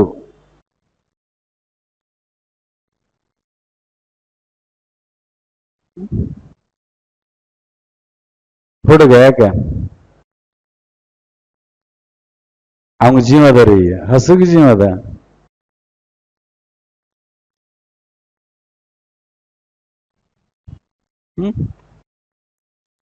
ಸಿಂಪಲ್. ಹುಡುಗ ಉತ್ತರ ಸರಿ. ಬಟ್ ಉತ್ತರ ಏನಪ್ಪಾ ಅಂದ್ರ ಅದೊಂದು ಪುಲ್ಲಿಂಗ ರೂಪ. ಉಳಿದವೆಲ್ಲ ನಪುಂಸಕಲಿಂಗ. ಇಷ್ಟ ಅದ, ಇವೆಲ್ಲ ನಪುಂಸಕಲಿಂಗ. ಇದೊಂದು ಪುಲ್ಲಿಂಗ ರೂಪ ಅಂತಕ್ಕಂಥ ವಿಚಾರ. ಹೌದಾ? ಇಲ್ಲಿ ಉತ್ತರ ಬರೆಯುವಾಗ ಏನ್ ಮಾಡ್ಬೋದು? ಹುಡುಗ ಪುಲ್ಲಿಂಗ ರೂಪ, ಉಳಿದವು ನಪುಂಸಕಲಿಂಗ. ಇಷ್ಟು ಬರೆದ್ರೆ ನಿಮ್ಗೆ ಉತ್ತರ ಗೊತ್ತಾಗ್ಬಿಡ್ತೈತಿ. ನಿಮ್ಮ ಅಂಡರ್ಸ್ಟ್ಯಾಂಡಿಂಗ್ ಬರ್ಕೋರಿ. ನೆಕ್ಸ್ಟ್, ಹಾಗೂ, ಆದರೆ, ಇಲ್ಲ, ಯಾರಾದ್ರೂ ಸಂಯುಕ್ತ ಕರ್ನಾಟಕ ದಿನಪತ್ರಿಕೆ ಓದ್ತೀರೇನ? ಅದ್ರಾಗ ಜಾಣಗರ ಗುರು ಅಂತೇಳಿ ₹1 ಒಂದು ಪತ್ರಿಕೆ ಬರ್ತೈತಿ. Competitive purpose ಹೋದಂಗಿಲ್ಲ. ಜಾಣರ ಗುರು ಅಂತೇಳಿ ₹1 ಬರ್ತೈತಿ. ಹೆಂಗೀಗ ವಿಶ್ವವಾಣಿ, ವಿಜಯ ಕರ್ನಾಟಕ ಇಲ್ಲೆಲ್ಲ ₹1 ಪತ್ರಿಕೆ ಬರ್ತೈತಲ್ಲ. ಸಂಯುಕ್ತ ಕರ್ನಾಟಕದವರು ಕಳೆದ ಜೂನ್ ಇಂದ ಬಿಡುಗಡೆ ಮಾಡ್ಯಾರ. ಸೊ ಅದ್ರಾಗ ಕನ್ನಡ ಕಲಿ ಅಂತ ಒಂದು ಕಾಲಂ ಬರ್ತೈತಿ. ಕನ್ನಡ ಕಲಿ ಈ ಜೂನಕ್ಕೆ 1 ವರ್ಷ ಆತ್ ನಾ ಬರೆಯಾಕತ್ತದನ್ನ. ಡೈಲಿ ಬರ್ತೈತಿ. ಹಬ್ಬ ಮತ್ತು ಸಂಡೇ ಬಿಟ್ರೆ ಡೈಲಿ ಬರ್ತೈತಿ. ಮೊನ್ನೆ ತಾನೇನೆ ಈ ಸೀರೀಸ್ ಬಂತಲ್ಲಿ 80 ಪ್ರಶ್ನೆಗಳನ್ನು ಕೊಟ್ಟಿದ್ದೆ. ಉದಾಹರಣೆ 80 ಪ್ರಶ್ನೆ ಒಂದು 10-15 ದಿನ ಕಂಟಿನ್ಯೂ ಬಂತು. ಈಗ ನೆಕ್ಸ್ಟ್ ಬೇರೆ ಬರ್ತಾ ಇದೆ, ಸಾಹಿತ್ಯದ್ದು ಬರ್ತಾ ಇದೆ ಈಗ ಪ್ರೆಸೆಂಟ್. ಹೌದಾ? ಸೊ ಅದನ್ನ ರೆಫರ್ ಮಾಡ್ರಿ. Competitive purpose. ನೆಕ್ಸ್ಟ್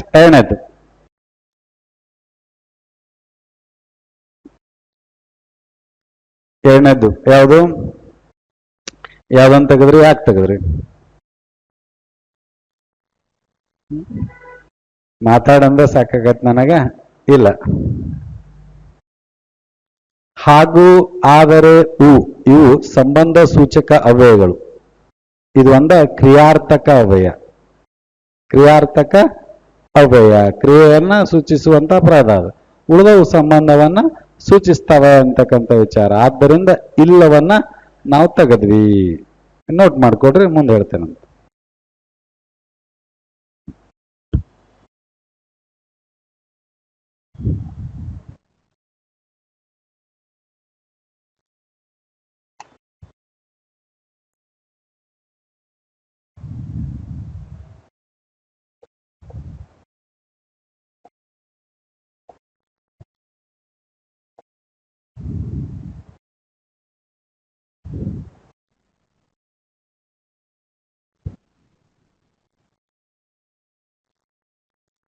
ಗುಂಪಿಗೆ ಸೇರದ ಪದಗಳನ್ನ ಆರಿಸಿ ಬರೆಯಿರಿ. ಅದ್ರಾಗ ಎರಡಾದ್ವು ಇಲ್ಲೇ. ನೆಕ್ಸ್ಟ್ ಬರ್ಕೊಳ್ರಿ. ತರ್ಕ,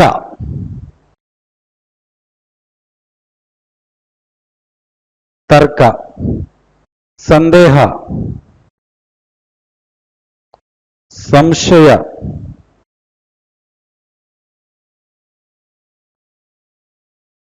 ಸಂಕಟ. ಸಂಕಟ ಆಗೈತೆ? ಆಗ್ಲಿಲ್ಲ? ಯಾವ ಬಂದು? ತರ್ಕ, ಸಂದೇಹ, ಸಂಶಯ, ಸಂಕಟ. ಯಾವ ತೆಗಿತೀರಿ ಇದ್ರಾಗ? ಯಾವ್ದು ತೆಗಿತೀರಿ? ತರ್ಕ ತೆಗೆದ್ರಿ. ಯಾಕೆ?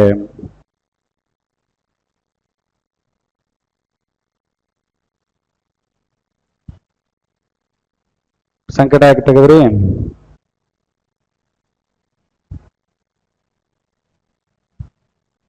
ಸಿಂಪಲ್, ಇದ್ರಾಗದು ಏನು ವ್ಯಾಕರಣ ಇಲ್ಲ, ಜಿಕೆ ಇದು. ಹೌದಾ?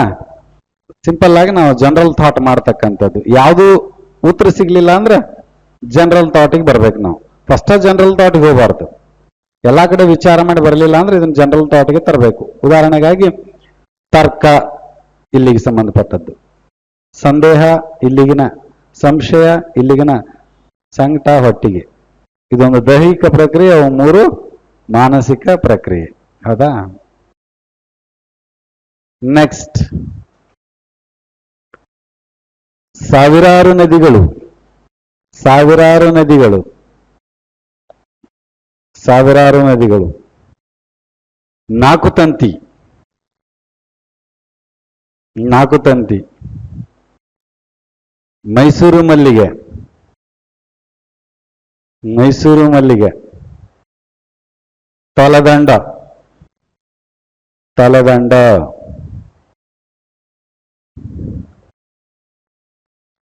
ನಾಲ್ಕು ತಂತಿ ತೆಗೆದ್ರಿ. ಯಾಕೆ? ಮತ್ತೆ ಗಿರೀಶ್ ಕಾರ್ನಾಡ್ ಅವರ ತಲದಂಡಕ್ಕೂ ಸಿಕ್ಕತಿ, ಇನ್ಕ್ಲೂಡಿಂಗ್ ಸಮಗ್ರ ಸಾಹಿತ್ಯ ಅಲ್ವಾ? ಸಮಗ್ರ ಸಾಹಿತ್ಯ ಅಂದ್ಮೇಲೆ ಅದು ಸಿಂಪಲ್. ಇನ್ನೂ ಸರಳ ಮಾಡ್ತೀನಿ ನಿಮಗೆ. ಸಾವಿರಾರು ನದಿಗಳು ಸಿದ್ಧಲಿಂಗಯ್ಯ, ನಾಲ್ಕು ತಂತಿ ಬೇಂದ್ರೆ ಅವರು. ನೆಕ್ಸ್ಟ್ ಮೈಸೂರು ಮಲ್ಲಿಗೆ KS ನರಸಿಂಹಸ್ವಾಮಿ, ತಲದಂಡ ಗಿರೀಶ್ ಕಾರ್ನಾಡ್. ಈಗ ಉತ್ತರ ಹೇಳ್ರಿ. ನಾಲ್ಕು ಪುಸ್ತಕ ಅಂತ ಗೊತ್ತಾಯ್ತು. ಈಗ ಉತ್ತರ ಹೇಳ್ರಿ. ಉತ್ತರ ತಲದಂಡ. ತಲದಂಡ ಒಂದು ನಾಟಕ, ಅವು ಮೂರು ಕವನ ಸಂಕಲನಗಳು. ಕವನ ಸಂಕಲನ. ನಾಲ್ಕು ತಂತಿ, ಸಾವಿರಾರು ನದಿ ಮತ್ತು ಮೈಸೂರು ಮಲ್ಲಿಗೆ ಕವನ ಸಂಕಲನಗಳು. ತಲದಂಡ ಒಂದು ನಾಟಕ. ನೆಕ್ಸ್ಟ್ ನೋಟ, ಮಾಟ, ಪಾಠ, ಆಟ. ಆಟ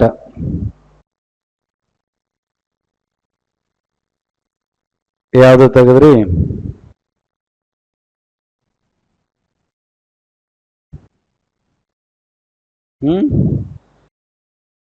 ಪಾಠ ತೆಗಿಬೇಕು. ಪಾಠ ಒಂದ ನಾಮಪದ, ಉಳಿದವು ಭಾವನಾಮಗಳು.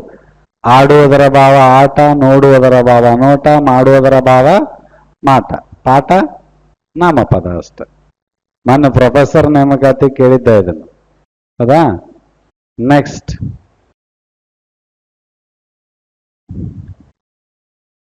ಆಂದೋಲನ, ಅನುಭಾವ, ಆಂದೋಲನ, ಅನುಭಾವ,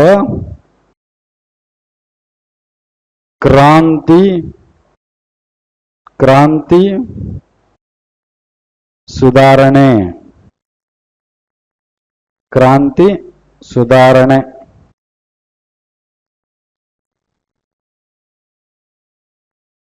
ಯಾವ್ದಂತ ತೆಗೆದ್ರಿ? ಅನುಭವ, ಸುಧಾರಣೆ. 4-12ನೇ ಶತಮಾನಕ್ಕೆ ಸೇರಿದಂತ ಪದಗಳ. ಸುಧಾರಣೆ ಕಾಣಿಸ್ಕೊಳ್ತದ, ಕ್ರಾಂತಿ ಕಾಣಿಸ್ಕೊಳ್ತದ, ಇನ್ನೊಂದು ಯಾವುದು ಆಂದೋಲನ ಕಾಣಿಸ್ಕೊಳ್ತದ. ಅದರ ಅನುಭವ ಕಾಣಿಸ್ಕೊಳ್ಳೋದಿಲ್ಲ. ಅದು ಅಂತರಂಗದ ಪ್ರಕ್ರಿಯೆ. ಇವು 3 ಬಹಿರಂಗದ ಪ್ರಕ್ರಿಯೆಗಳು.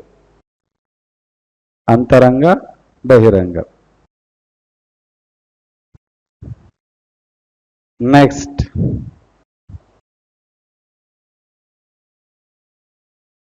ರಾಷ್ಟ್ರ, ಭಕ್ತಿ, ಕಗ್ಗ, ಕಗ್ಗ, ರಾಷ್ಟ್ರ, ಭಕ್ತಿ, ಕಗ್ಗ, ಪಕ್ಷಿ.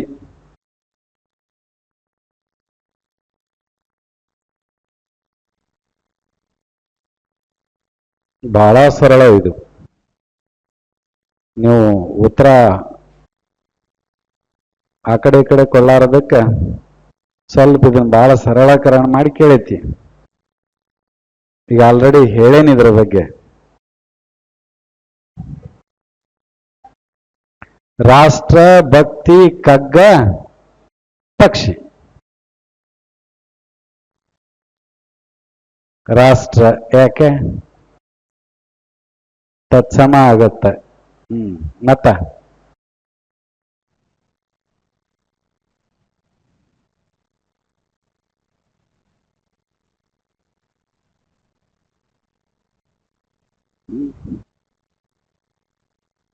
ಸ್ವಲ್ಪ ವಿಚಾರ ಮಾಡ್ರಿ, ಸ್ವಲ್ಪ ಥಿಂಕ್ ಮಾಡ್ರಿ, ಮೆದುಳನ್ನ ಚಲನಶೀಲವಾಗಿ ಇಟ್ಕೊಳ್ರಿ. ಹೌದಾ? ವಿಚಾರ ಮಾಡದೇ ಇದ್ರೆ ಅದು ಕೂಡ ತುಕ್ಕು ಹಿಡಿತದಂತ. ಕಗ್ಗ, ಕಗ್ಗ ಸಜಾತಿಯ ಸಂಯುಕ್ತಾಕ್ಷರ. ಅವು 3 ವಿಜಾತಿಯು.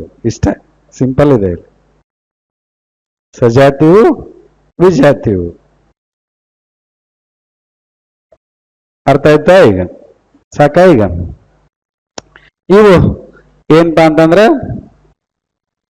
ಗುಂಪಿಗೆ ಸೇರದ ಪದಗಳು. ಯಾವುದೋ ಒಂದು ವರ್ಷನ್ ಇರ್ಬೋದು, ಯಾವುದೋ ಒಂದು ದೃಷ್ಟಿಕೋನ ಇರ್ಬೋದು, ಇಟ್ಕೊಂಡು ನಮಗೇನ್ ಮಾಡ್ತಾನೆ, ಪ್ರಶ್ನೆಗಳನ್ನ ಕೇಳುವಂತ ಕೆಲಸಗಳನ್ನ ಮಾಡ್ತಾ ಇರ್ತಾರ ಅಂತಕ್ಕಂಥ ವಿಚಾರಗಳು ನಾವಿಲ್ಲಿ ಗಮನಿಸ್ತಕ್ಕಂಥದ್ದು. ಇದು ಮೊದಲ ಭಾಗ. ಯಾವುದು? ಜಾತಿಭೇದ ಶಬ್ದಗಳಲ್ಲಿ ಅಂತಕ್ಕಂಥ ವಿಚಾರ. ಇನ್ನ ಸಿದ್ಧ ಶಬ್ದಕ್ಕೆ ಹೋಗೋದಾದ್ರೆ, ಸಿದ್ಧ ಶಬ್ದದಲ್ಲಿ ಬಹಳ ಸಿಂಪಲ್ ಇದಾವ. ಅದನ್ನ ನೀವು ಜಸ್ಟ್ ಅವಲೋಕನ ಮಾಡ್ಕೊಂಡ್ರೆ ಸಾಕು. ಸಮಾನಾರ್ಥಕಗಳು ಬಹಳ ಇಂಪಾರ್ಟೆಂಟ್ ಎಕ್ಸಾಮ್ ದೃಷ್ಟಿಯಿಂದ. ಈಗಾಗಲೇ ಹೇಳ್ದಂಗ FDA SDA 10ರಿಂದ 15 ಪ್ರಶ್ನೆಗಳು ಸಮಾನಾರ್ಥಕ ಬರ್ತಾವ. ಎಲ್ಲಿ 35 ಮಾರ್ಕ್ಸ್ ಇರ್ತೈತೆ 5. ಗ್ರೂಪ್ ಸಿಗಂತೂ 5 ಕಂಪಲ್ಸರಿ ಕೇಳೇ ಕೇಳ್ತಾನ. ಯಾವುದು? ಸಮನಾರ್ಥಕ ಪದಗಳು ಅಂತಕ್ಕಂಥ ವಿಚಾರ. ಆಮೇಲೆ ಸೆಕೆಂಡ್ ವಿರುದ್ಧಾರ್ಥಕ ಪದಗಳು. ಇವಕ್ಕೇನ್ ಡೆಫಿನಿಷನ್ ಬೇಡ, ಮತ್ತೆ ಉದಾಹರಣೆ ಬರೆಸ್ಬೇಕಂದ್ರೆ ಅಸಂಖ್ಯಾತ ಅದಾವ, ಓದ್ಬೇಕು ನೀವು ಅಷ್ಟೇ. ಹೌದಾ?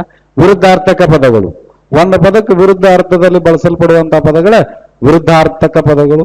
FD SD ಆದ 7ರಿಂದ 8 ಕೇಳ್ತಾನ, ಉಳಿದ ಕಡೆ ಎಲ್ಲ 1-2 ಕೇಳುವಂತ ಪರಂಪರೆ ಇದೆ ಅಂತಕ್ಕಂಥ ವಿಚಾರ. ಎಕ್ಸಾಮಿನ ದೃಷ್ಟಿಯಿಂದ ಆ ವಿರುದ್ಧಾರ್ಥಕ ಪದಗಳು ಬಹಳ ಮುಖ್ಯ. ಇನ್ನು ನಾನಾರ್ಥಕ ಪದಗಳು ಬರ್ತಾವ. ಒಂದು ಪದ ಎರಡು ಅರ್ಥ, ಒಂದು ಪದ ಎರಡು ಅರ್ಥ. ಇದು ವಿಶೇಷವಾಗಿ ಅಲ್ಲೊಂದು ಇಲ್ಲೊಂದು ಕೇಳ್ತಾನೆ. ಕೇಳಬೇಕು ಅಂತ ನಿಯಮ ಇಲ್ಲ, ಒಂದು ಪದ ಎರಡು ಅರ್ಥ ಕೊಡುವಂಥದ್ದು ಇರ್ತದೆ. ಸೊ ಅವುಗಳನ್ನ ನಾವು ಗಮನಿಸ್ತಕ್ಕಂಥದ್ದು. ಉದಾಹರಣೆಗಾಗಿ ಪಂಪ ಕಲಿಯುತ್ತಿದ್ದನು, ಅರ್ಥ ಏನು? ಕಲಿಯುತ್ತಿದ್ದನು, ಪಂಪನು ಕಲಿಯುತ್ತಿದ್ದನು. ತಿಳಿ ಅಂತ ಅರ್ಥ, ತಿಳ್ಕೊಂತಿದ್ದ ಅಂತ. ಪಂಪ ಕಲಿಯಾಗಿದ್ದನು, ವೀರನಾಗಿದ್ದ ಅಂತ ಅರ್ಥ.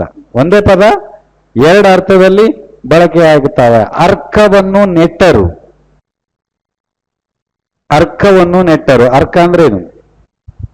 ಎಕ್ಕೆ ಗಿಡ. ಅರ್ಕ ಅಂದ್ರೇನು? ಎಕ್ಕೆ ಗಿಡ. ಅರ್ಕನು ಉದಯಿಸುತ್ತಿದ್ದಾನೆ, ಸೂರ್ಯ. ನೋಡಿ, ಒಂದೇ ಪದ ಎರಡೆರಡು ಅರ್ಥ ಅಂತಕ್ಕಂಥದ್ದು. ನಾನಾರ್ಥಗಳು ಅಂತ ಕರೀತಾರ, ಅವನು ನಾನಾರ್ಥಗಳು ಅಂತ ಕರೀತಾರ. ಅದ್ರ ಬಗ್ಗೆ ಗಮನ ಹರಿಸ್ಕೊಳ್ರಿ. ನಿಮಗ 5ರಿಂದ 12ನೇ ತರಗತಿ ಟೆಕ್ಸ್ಟ್ ಬುಕ್ ತೆಗೆದು ನೋಡ್ರಿ ಅಂದ್ರೆ ಅಸಂಖ್ಯಾತ ಸಿಗ್ತಾವೆ. ಹೌದಾ? ಸೊ ಹೆಚ್ಚಾಗಿ ಅಲ್ಲಿನ ಉದಾಹರಣೆಗಳನ್ನೇ ಎಕ್ಸಾಮ್ಗೆ ಕೇಳುವಂಥದ್ದಿದೆ. ಒಂದು 4-5 ಮಂದಿ ನಡುವೆ ಇಷ್ಟು ಪುಸ್ತಕಗಳನ್ನು ಒಂದು ಸೆಟ್ ಇಟ್ಕೊಂಡ್ಬಿಟ್ರೆ ಮುಗಿದೋತು. ಆಗ್ಲೇ ನಾನು.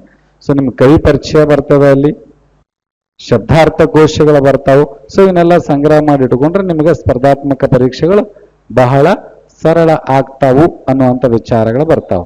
ಹೌದಾ? ಮುಂದಿನ ಹಂತಕ್ಕೆ ಹೋಗೋಣ. ಈಗ ಸಾಧಿತ ಪದಗಳ ಬಗ್ಗೆ ಆಮೇಲೆ ಚರ್ಚೆ ಮಾಡ್ತೇನೆ ನಾನು. ಅವು ತದಿತಾಂತಗಳು ಬರ್ತಾವ, ಕೃದಂತಗಳು ಬರ್ತಾವ, ಸಮೋಸ ಅಂದ್ರೆ ಸಮಾಸಗಳು ಬರ್ತಾವ. ಅವಕ್ಕೆ ಆಮೇಲೆ ಚರ್ಚೆ ಮಾಡೋಣ. ಅದಕ್ಕಿಂತ ಮುಂಚೆ ಸಂಧಿಗಳ ಕುರಿತಾಗಿ ಚರ್ಚೆ ಮಾಡೋಣ ಅಂತ ನಾವು. ಹೌದಾ? ಸಂಧಿಗಳು ಅಂದ್ರೆ ಏನು ಅಂತೇಳಿ. ಸಂಧಿಗಳು ಅಕ್ಷರ ಆದ ಕೂಡಲೇನ ನೆಕ್ಸ್ಟ್ ಬರುವಂಥದ್ದೇ ಸಂಧಿಗಳು. ಹೌದಾ? ಸಂಧಿಗಳು ಅಂತಂದ್ರೆ ಅಕ್ಷರಗಳ ಕೂಡುವಿಕೆ ಅನ್ನುವಂತ ಅರ್ಥ ಬರ್ತದೆ. ಸಮಾಸಗಳು ಅಂತಂದ್ರೇನು? ಪದಗಳ ಕೂಡುವಿಕೆ ಅನ್ನುವಂತ ಅರ್ಥ ಬರ್ತದೆ. ಹೌದಾ? ಅಂದ್ರೆ ಸಂಧಿ ಯಾವುದು, ಸಮಾಸ ಯಾವುದು ನೋಡಿದ ಗುಟ್ಲೇನ ಫಸ್ಟ್ ನಿಮ್ಗೆ ದೃಷ್ಟಿ ಬೀಳ್ಬೇಕಾಗಿರೋದು ಅದೇ. ಎರಡು ಪದಗಳು ಅಥವಾ ಎರಡಕ್ಕಿಂತ ಹೆಚ್ಚು ಪದಗಳು ಕೂಡಿದ್ರೆ ಅದು ಸಮಾಸ. ಎರಡು ಅಕ್ಷರಗಳ ನಡುವಿನ ಪ್ರಕ್ರಿಯೆಯನ್ನ ಸಂಧಿ ಅಂತ ಕರೀತಾರೆ. ಹೌದಾ? ಇನ್ನು ಡೆಫಿನೇಷನ್ಗೆ ಹೋಗೋದು ಬೇರೆ, ಜಸ್ಟ್ ಇದು ಅರ್ಥ ಅಷ್ಟೇ ಅಂತಕ್ಕಂಥ ವಿಚಾರ. ಸೊ ಮೊದಲನೇದಾಗಿ ಸಂಧಿ ಅಂದ್ರೇನು ಅನ್ನುವಂಥ ವಿಚಾರಕ್ಕೆ ಹೋಗೋಣ. ಸಂಧಿ ಅಂದ್ರೆ ಏನು? ಒಂದ್ ಕಡೆ ಕೆ.ಸಿ. ರಾಜ ಹೇಳ್ತಾನೆ, ಎರಡುಂ ಫಲവും ವರ್ಣಂ ಪರಸ್ಪರಂ ಕೂಡು ಒಂದಮದ ಸಂಧಿ ಬಲಂ. ಹೌದಾ? ಎರಡು ಮತ್ತೆ ಇಲ್ಲಿ ಹಲವು ವರ್ಣಗಳು ಪರಸ್ಪರ ಕೂಡಿಕೊಳ್ತಾವಲ್ಲ, ಆ ಕೂಡಿಕೊಳ್ಳುವಂತ ಪ್ರಕ್ರಿಯೆನ ಸಂಧಿ ಅಂತ ಕೇಳ್ತಾರೆ. ಹಿಂಗ ಕೂಡಿಕೊಳ್ಳುವಾಗ ಅರ್ಥ ಕೆಡಬಾರದು, ಅಸಹ್ಯ ಅರ್ಥ ಹುಟ್ಟಬಾರದು, ಶ್ರುತಿ ಕಟುತ್ವವಾಗಿರಬಾರ್ದು. ಹೌದಾ? ಸೊ ಹಿಂಗೆಲ್ಲ ನಿಯಮಗಳದಾವ. ಹೌದಾ? ಕೂಡಿಸ್ರಿ ಅಂತಂದ್ರೆ ಹೆಂಗ್ ಬೇಕಾದಂಗೆ ಕೂಡಂಗಿಲ್ಲ. ಒಂದ್ ಮದುವೆ ಮಾಡ್ಬೇಕಾದ್ರೂ ನಾವು ಇಡು ಜೋಡು ನೋಡ್ತೀವಿ, ಸರಿ ಐತಿಲ್ಲ ಅಂತೇಳಿ. ಸೊ ಹಂಗ ಇಲ್ಲಿ ಪದಗಳನ್ನ ಕೂಡಿಸ್ಬೇಕಾದ್ರೂ ಸಹಿತ ನಾವೇನ್ ಮಾಡ್ಬೇಕು? ಅರ್ಥ ಕೆಡದಂತೆ ಕೂಡಿಸುವಂತ ಪ್ರಯತ್ನ ಮಾಡಬೇಕು. ಅಸಹ್ಯ ಅರ್ಥ ಹುಟ್ಟದಂತೆ ಇಲ್ಲಿ ಎಚ್ಚರಿಕೆ ವಹಿಸಬಹುದು. ಹೌದಾ? ಅದಕ್ಕಾಗಿ ಸಂಧಿ ಅಂದ್ರೆ ಏನು ಅಂತಂದ್ರೆ ಎರಡು ಅಕ್ಷರಗಳು ಪರಸ್ಪರ ಕಾಲ ವಿಳಂಬವಿಲ್ಲದೆ ಅರ್ಥ ಕೆಡದಂತೆ ಕೂಡಿಕೊಳ್ಳೋದಕ್ಕೆ ಸಂಧಿ ಅಂತ ಕರೀತಾರೆ ಅಂತಕ್ಕಂಥ ವಿಚಾರ. ಕೆ.ಸಿ. ರಾಜು ಅದಕ್ಕೆಲ್ಲ ಇಷ್ಟು ವಿವರಣೆ ಕೊಡ್ತಾನೆ ಅಂತಕ್ಕಂಥದ್ದು. ಅದನ್ನೇ ಮುಂದೆ ನಾಗವರ್ಮ ಹೇಳ್ತಾನೆ ಭಾಷಾಭೂಷಣದಲ್ಲಿ. ಕೆ.ಸಿ. ರಾಜನ ಶಬ್ದಮಣಿ ದರ್ಪಣ ಬೇರೆ, ಭಾಷಾಭೂಷಣದಲ್ಲೂ ಕೂಡ ಹೇಳ್ತಾನೆ ಪರಸ್ಪರ ಸನ್ನಿಕರ್ಷ ಸಂಹಿತ. ಅವನು ಸಂಧಿಗೆ ಸಂಹಿತೆ ಅನ್ನುವಂಥ ಹೆಸರನ್ನು ಕೊಡ್ತಾನೆ. ಆ ಹೆಸರನ್ನ ಕೊಟ್ಟು ಪರಸ್ಪರ ವರ್ಣಗಳ ಕೂಡುವಿಕೆಯನ್ನ ನಾವು ಸಂಧಿ ಅಂತ ಕರಿತೀವಿ ಅಂತಕ್ಕಂಥ ವಿಚಾರವನ್ನು ಹೇಳ್ತಾನೆ. ಸೊ ಅವೆಲ್ಲವನ್ನ ಗಮನಿಸಿದಾಗ ನಾವು ಒಂದು ಜನರಲ್ ಹೇಳಿಕೆಯನ್ನ ಮಾಡ್ಬೋದು. ನಾವು ಏನು? ಎರಡು ಅಕ್ಷರಗಳು ಪರಸ್ಪರ ಕಾಲ ವಿಳಂಬವಿಲ್ಲದ ಕೂಡಿಕೊಳ್ಳೋದಕ್ಕೆ ಏನಂತ ಕರೀತಾರೆ? ಸಂಧಿ ಅಂತ ಕರೀತಾರೆ. ಹಾಗಿದ್ರ ಸಂಧಿ ಅಂತಂದ್ರೆ ಏನು ಗೊತ್ತಾಯ್ತು ನಮಗೆ. ಇನ್ನು ಸಂಧಿ ಕಾರ್ಯ ಅಂದ್ರೇನು? ಸಂಧಿ ಕಾರ್ಯ ಅಂದ್ರೇನು? ಇಲ್ಲಿ ಡಿಫರೆನ್ಸ್ ಗೊತ್ತ್ರಿ. ಅಲ್ಲಿ ವಿಗ್ರಹ ವಾಕ್ಯ ಅಂತ ಕರೀತಾರ ಬಿಡಿಸಿ ಬರೆಯುವಂತ ಕ್ರಮವನ್ನ. ಎಲ್ಲಿ? ಸಮಾಸದಲ್ಲಿ. ಸಂಧಿಯಲ್ಲಿ ಕಾರ್ಯ, ಸಂಧಿ ಕಾರ್ಯ ಅಂತ ಕರೀತಾರ. ಅದನ್ನು ಗಮನಿಸ್ರಿ. ಹೌದಾ? ಸಂಧಿ ಕಾರ್ಯ ಅಂತಂದ್ರೆ ಒಂದು ಪದ, ಆ ಪದವನ್ನ ಎರಡು ಭಾಗಗಳಾಗಿ ನಾವೇನ್ ಮಾಡ್ತೀವಿ? ಬಿಡಿಸಿ ಬರಿತೀವಿ. ಮೊದಲನೇ ಭಾಗವನ್ನ ಪೂರ್ವ ಪದ, ಎರಡನೇ ಭಾಗವನ್ನ ಉತ್ತರ ಪದ ಅಂತ ಕರಿತೀವಿ. ಎರಡೂ ಕೂಡಿದಾಗ ಅದಕ್ಕೆ ಸಂಧಿ ಪದ ಅಂತ ಕರಿತೀವಿ. ಹಿಂಗ ಬಿಡಿಸಿ ಬರೆಯುವಂತಹ ಕ್ರಮವೇ ಏನು? ಸಂಧಿ ಕಾರ್ಯ. ಹಿಂಗ ಬಿಡಿಸಿ ಬರೆದಾಗ ಸಂಧಿ ಕಾರ್ಯ ಎಲ್ಲಿ ಉಂಟಕತಿ ಅಂತ ನೋಡಿದಾಗ ಪೂರ್ವ ಪದದ ಕೊನೆಯ ಅಕ್ಷರ, ಉತ್ತರ ಪದದ ಮೊದಲ ಅಕ್ಷರದಲ್ಲಿ ಮಾತ್ರ. ಉಳಿದವು ನೀವು ತಲೆನ ಕೆಡ್ಸ್ಕೊಕ್ ಹೋಗ್ಬೇಡ್ರಿ ಸಂಧಿ ಒಳಗ. ಯಾವುದು? ಪೂರ್ವ ಪದದ ಮೊದಲ ಅಕ್ಷರ ಕೊನೆಯ ಅಕ್ಷರ, ಉತ್ತರ ಪದದ ಮೊದಲ ಅಕ್ಷರ, ಇವೆರಡರಲ್ಲಿ ಮಾತ್ರ ಸಂಧಿ ಕಾರ್ಯ ನಡೀತದೆ. ಇವೆರಡರಲ್ಲಿ ಮಾತ್ರ ಸಂಧಿ ಕಾರ್ಯ ನಡೀತಾ ಇರ್ತದೆ ಅಂತಕ್ಕಂಥ ವಿಚಾರಗಳು. ಹೌದಾ? ಸೊ ಇದನ್ನ ಎರಡೂ ಸೇರಿಸಿದಾಗ ಏನಾಗ್ತೀವಿ? ಸಂಧಿ ಪದ ಅಂತ ಕರಿತೀವಿ. ಅದು ಸಂಧಿ ಯಾವುದು? ಒಕಾರಾಗಮ ಸಂಧಿ. ಅದು ನೆಕ್ಸ್ಟ್ ಬರ್ತತಿ. ಹೌದಾ? ಸಂಧಿ ಕಾರ್ಯಗಳು ಅಂತ ಕರಿತಾ ಇದ್ದೀವಿ ನಾವು. ಅದಕ್ಕ ಆ ಬಿಡಿಸಿ ಬರೆಯುವಂತ ಕ್ರಮಕ್ಕ ಅದೆಲ್ಲಿ ನಡೀತಿದೆ ಅಂದ್ರೆ ಪೂರ್ವ ಪದದ ಕೊನೆಯ, ಉತ್ತರ ಪದದ ಆದಿ ಅಕ್ಷರಗಳಲ್ಲಿ ನಡೀತದ. ಹಾಗಿದ್ರೆ ಕನ್ನಡದಲ್ಲಿ 3 ಬಗೆಯ ಸಂಧಿ ಕಾರ್ಯಗಳದಾವ. ಯಾವ್ಯಾವು? ಸಂಧಿ ಅಲ್ಲ, ಸಂಧಿ ಬೇರೆ, ಸಂಧಿ ಕಾರ್ಯಗಳನ್ನ ಹೇಳಕತ್ತೇನೆ. ಅವು ಕೂಡ ಅದೇ ಹೆಸರಿನಾಗ ಅದಾವು. No problem. 3 ಅದ ಸಂಸ್ಕೃತ ಸಂಧಿ ಇರುವಲ್ವ, ಕನ್ನಡ ಸಂಧಿ ಇರುವಲ್ವ, ವಾಟ್ ಎವರ್, ಇಷ್ಟು ಸಂಧಿ ತಗೊಂಡಾಗ ಅದ್ರಾಗ 3 ಆಕ್ಷನ್ ನಡೀತಾವ, 3 ಸಂಧಿ ಕಾರ್ಯಗಳು ನಡೀತಾವ. ಅವು ಯಾವುದು ಅಂದ್ರೆ ಲೋಪ ಕಾರ್ಯ ಒಂದನೇದ್ದು, ಎರಡನೇದ್ದು ಆಗಮ ಕಾರ್ಯ, ಮೂರನೇದ್ದು ಆದೇಶ ಕಾರ್ಯ. ಇದೆಲ್ಲ ಬೇಸಿಕ್. ಇದು ಈ ಬೇಸಿಕ್ ಇಲ್ಲದೆ ನಮ್ಮ ಮುಂದೆ ಹೋಗಕ್ಕೆ ಆಗಂಗಿಲ್ಲ ನಾವು. ಹೌದಾ? ಒಂದನೇದ್ದು ಯಾವುದು? ಲೋಪ ಕಾರ್ಯ, ಎರಡನೇದ್ದು ಆಗಮ ಕಾರ್ಯ, ಮೂರನೇದ್ದು ಆದೇಶ ಕಾರ್ಯ. ಲೋಪ ಕಾರ್ಯ ಅಂದ್ರೆ ಸಂಧಿ ಪದದಲ್ಲಿ ಒಂದು ಅಕ್ಷರ ಬಿಟ್ಟು ಹೋಗೋದಕ್ಕೆ, ಸಂಧಿ ಕಾರ್ಯದಲ್ಲಿ ಒಂದು ಅಕ್ಷರ ಬಿಟ್ಟು ಹೋಗೋದು, ಅದನ್ನ ಲೋಪ ಕಾರ್ಯ ಅಂತ ಕರೀತಾರೆ. ಆಗಮ ಕಾರ್ಯ ಅಂದ್ರೆ ಅಕ್ಷರಗಳ ಬದಲಾಗಿ ಹೊಸ ಅಕ್ಷರ ಬರೋದು, ಆಗಮ ಆಗೋದು. 2 ಅಕ್ಷರ ಇರ್ತಾವ, ಆ 2 ಅಕ್ಷರ ಬದಲಾಗಿ ಒಂದು ಹೊಸದಾಗಿ ಆಗಮ ಆಗೋದು, ಯಾವ್ದಾರ ಒಂದು ಅಕ್ಷರ, ಅದಕ್ಕೆ ಆಗಮ ಅಂತ ಕರೀತಾರೆ. ಹೌದಾ? ಮುಂದಲ್ಲಿ ಎ ಆಗಮ ಆಕತಿ, ಲ ಆಗಮ ಆಕತಿ, ವ ಆಗಮ ಆಕತಿ, ಅಕ್ಕತಿಲ್ಲ. ಸೊ ಅದಕ್ಕೆ ಆಗಮ. ಇನ್ನು ಆದೇಶ ಕಾರ್ಯ ಅಂದ್ರೆ ಪರ್ಯಾಯವಾಗಿ ಅದಲಿ ಬದಲಿ ಆಗೋದು. ಹೌದಾ? ಒಂದು ಅಕ್ಷರದ ಬದಲಿಗೆ ಇನ್ನೊಂದು ಅಕ್ಷರ ಬರೋದು, ಅದಕ್ಕೆ ಏನಂತ ಕರಿತೀವಿ? ಆದೇಶ ಕಾರ್ಯಗಳು. ಗಮನಿಸ್ರಿ. ಅರ್ಥ ಕೆಡದಂತೆ ಸ್ವರ ಬಿಟ್ಟು ಹೋಗೋದು ಲೋಪ ಕಾರ್ಯ, ಅರ್ಥ ಕೆಡುವಲ್ಲಿ ಹೊಸ ಅಕ್ಷರ ಬರೋದು ಆಗಮ ಕಾರ್ಯ, ಒಂದು ಅಕ್ಷರದ ಬದಲಿಗೆ ಮತ್ತೊಂದು ಅಕ್ಷರ ಬರೋದು ಆದೇಶ ಕಾರ್ಯ. ಇವು ಸಂದೆಲ್ಲವೂ ಬರೀ ಕಾರ್ಯಗಳು, ಕಾರ್ಯಗಳು ಅಂತಕ್ಕಂಥ ವಿಚಾರ. ಇನ್ನ ಸಂಧಿ ನಿಯಮಕ್ಕೆ ಬಂದಾಗ ಮತ್ತೆ ಅದರದ್ದು ವಿಚಾರಗಳು ಬೇರೆ ಅದಾವ. ಜನರಲ್ ಆಗಿ ಬರ್ತೀವಿ ನಾವು ಸಂಧಿ ನಿಯಮಕ್ಕ, ಅದು ಬೇರೆ. ಆಮೇಲೆ ಸಂಧಿಯ ಮೂಲ ಪರಿಕಲ್ಪನೆಗಳು ಅಂತ ಬರ್ತಾವ, ಪ್ರಕಾರಗಳು ಅಂತ ಬರ್ತಾವ, ಅದು ಬೇರೆ. ಆಮೇಲೆ ಇಲ್ಲಿ ಒಟ್ಟಾರೆಯಾಗಿ ನಾವು ಅದನ್ನ ವರ್ಗೀಕರಣ ಮಾಡಿದಾಗ ಕನ್ನಡ ಸಂಧಿ ಬೇರೆ, ಸಂಸ್ಕೃತ ಸಂಧಿ ಬೇರೆ, ಅದರಾಗಿರುವಂತ ಸಂಧಿಗಳನ್ನ ಅಧ್ಯಯನ ಮಾಡ್ತೀವಿ ನಾವು. ಅಷ್ಟರವರೆಗೆ ಹೋಗ್ಬೇಕೀಗ. ಈಗ ಇಲ್ಲಿ ಸಂಧಿ ಕಾರ್ಯಗಳಲ್ಲಿ 3 ಬಗೆಯನ್ನ ನೋಡಿದ್ವಿ ಅಂತಕ್ಕಂಥ ವಿಚಾರ. ನೆಕ್ಸ್ಟ್, ಸಂಧಿ ಎಲ್ಲೆಲ್ಲಿ ನಡೀತದ? 2 ಸ್ಥಳ. ಒಂದು ಪದ ಮಧ್ಯ ನಡೀತೈತಿ, ಇನ್ನೊಂದು ಪದ ಅಂತ್ಯ. ಪದ ಮಧ್ಯ ಅಂದ್ರೆ ಒಂದು ಪದದ ಎಕ್ಸಾಕ್ಟ್ ಮಧ್ಯದಲ್ಲಿ ವಿಭಾಗ ಮಾಡಿಬಿಡುದು. ಮಳೆ ಪ್ಲಸ್ ಕಾಲ ಮಳೆಗಾಲ, ಹಳೆ ಪ್ಲಸ್ ಕನ್ನಡ ಹಳೆಗನ್ನಡ, ಹೌದಾ? ಮನೆ ಪ್ಲಸ್ ಅನ್ನು ಮನೆಯನ್ನು, ಮಧ್ಯದಲ್ಲೇ. ಪದಾಂತ್ಯ ಅಂದ್ರೆ ಪದದ ಅಂತ್ಯದಲ್ಲಿ ಸಂಧಿ ಮಾಡೋದು, ಪದದ ಅಂತ್ಯದಲ್ಲಿ ಸಂಧಿ ಮಾಡೋದು. ಮೈ ಮುರಿ ಪ್ಲಸ್ ಎ, ಕುಡಿಸ್ರಿ, ಮೈ ಮುರಿಯೇ ಬಂತಿಲ್ಲ. ಯಾಕಾರ ಪದದ ಅಂತ್ಯದಲ್ಲಿ ಸಂಧಿ ಮಾಡಿದ್ವಿ. ಕುಣಿಯುತ್ತಾ ಪ್ಲಸ್ ಎ, ಕುಣಿಯುತ್ತಲೇ. ಓದುತ್ತಾ ಪ್ಲಸ್ ಉ, ಓದುತ್ತಲೂ. ಸಂಧಿ ಅಂತ್ಯದಲ್ಲಿ ಕಾರ್ಯಾತ್. ಪದದ ಅಂತ್ಯದಲ್ಲಿ ಏನಾಗ್ತದು? ಸಂಧಿ ಕಾರ್ಯಾತ್. ಅದು ಪದಾಂತ್ಯ, ಇದು ಪದ ಮಧ್ಯ. ನೋಡ್ರಿ, ಪರ್ವತವನ್ನು ಏರಿ, ಪರ್ವತವನ್ನೇರಿ. ಹೌದಾ? ಇದು ಆಕ್ಚುಲಿ ಸಂಧಿ ಅಲ್ಲಿದು.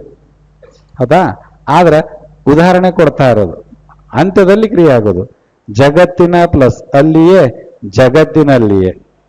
ಹೌದಾ? ಜಗತ್ತಿನ ಒಂದು ಪದ ಅದ, ಆ ಪದದ ಎಂಡಿಗೆ ಅಲ್ಲಿಯೇ ಅನ್ನೋದು ಬಂದದ. ಸೊ ಹಾಗಾಗಿ ಇವುಗಳನ್ನೇನಂತಾರ?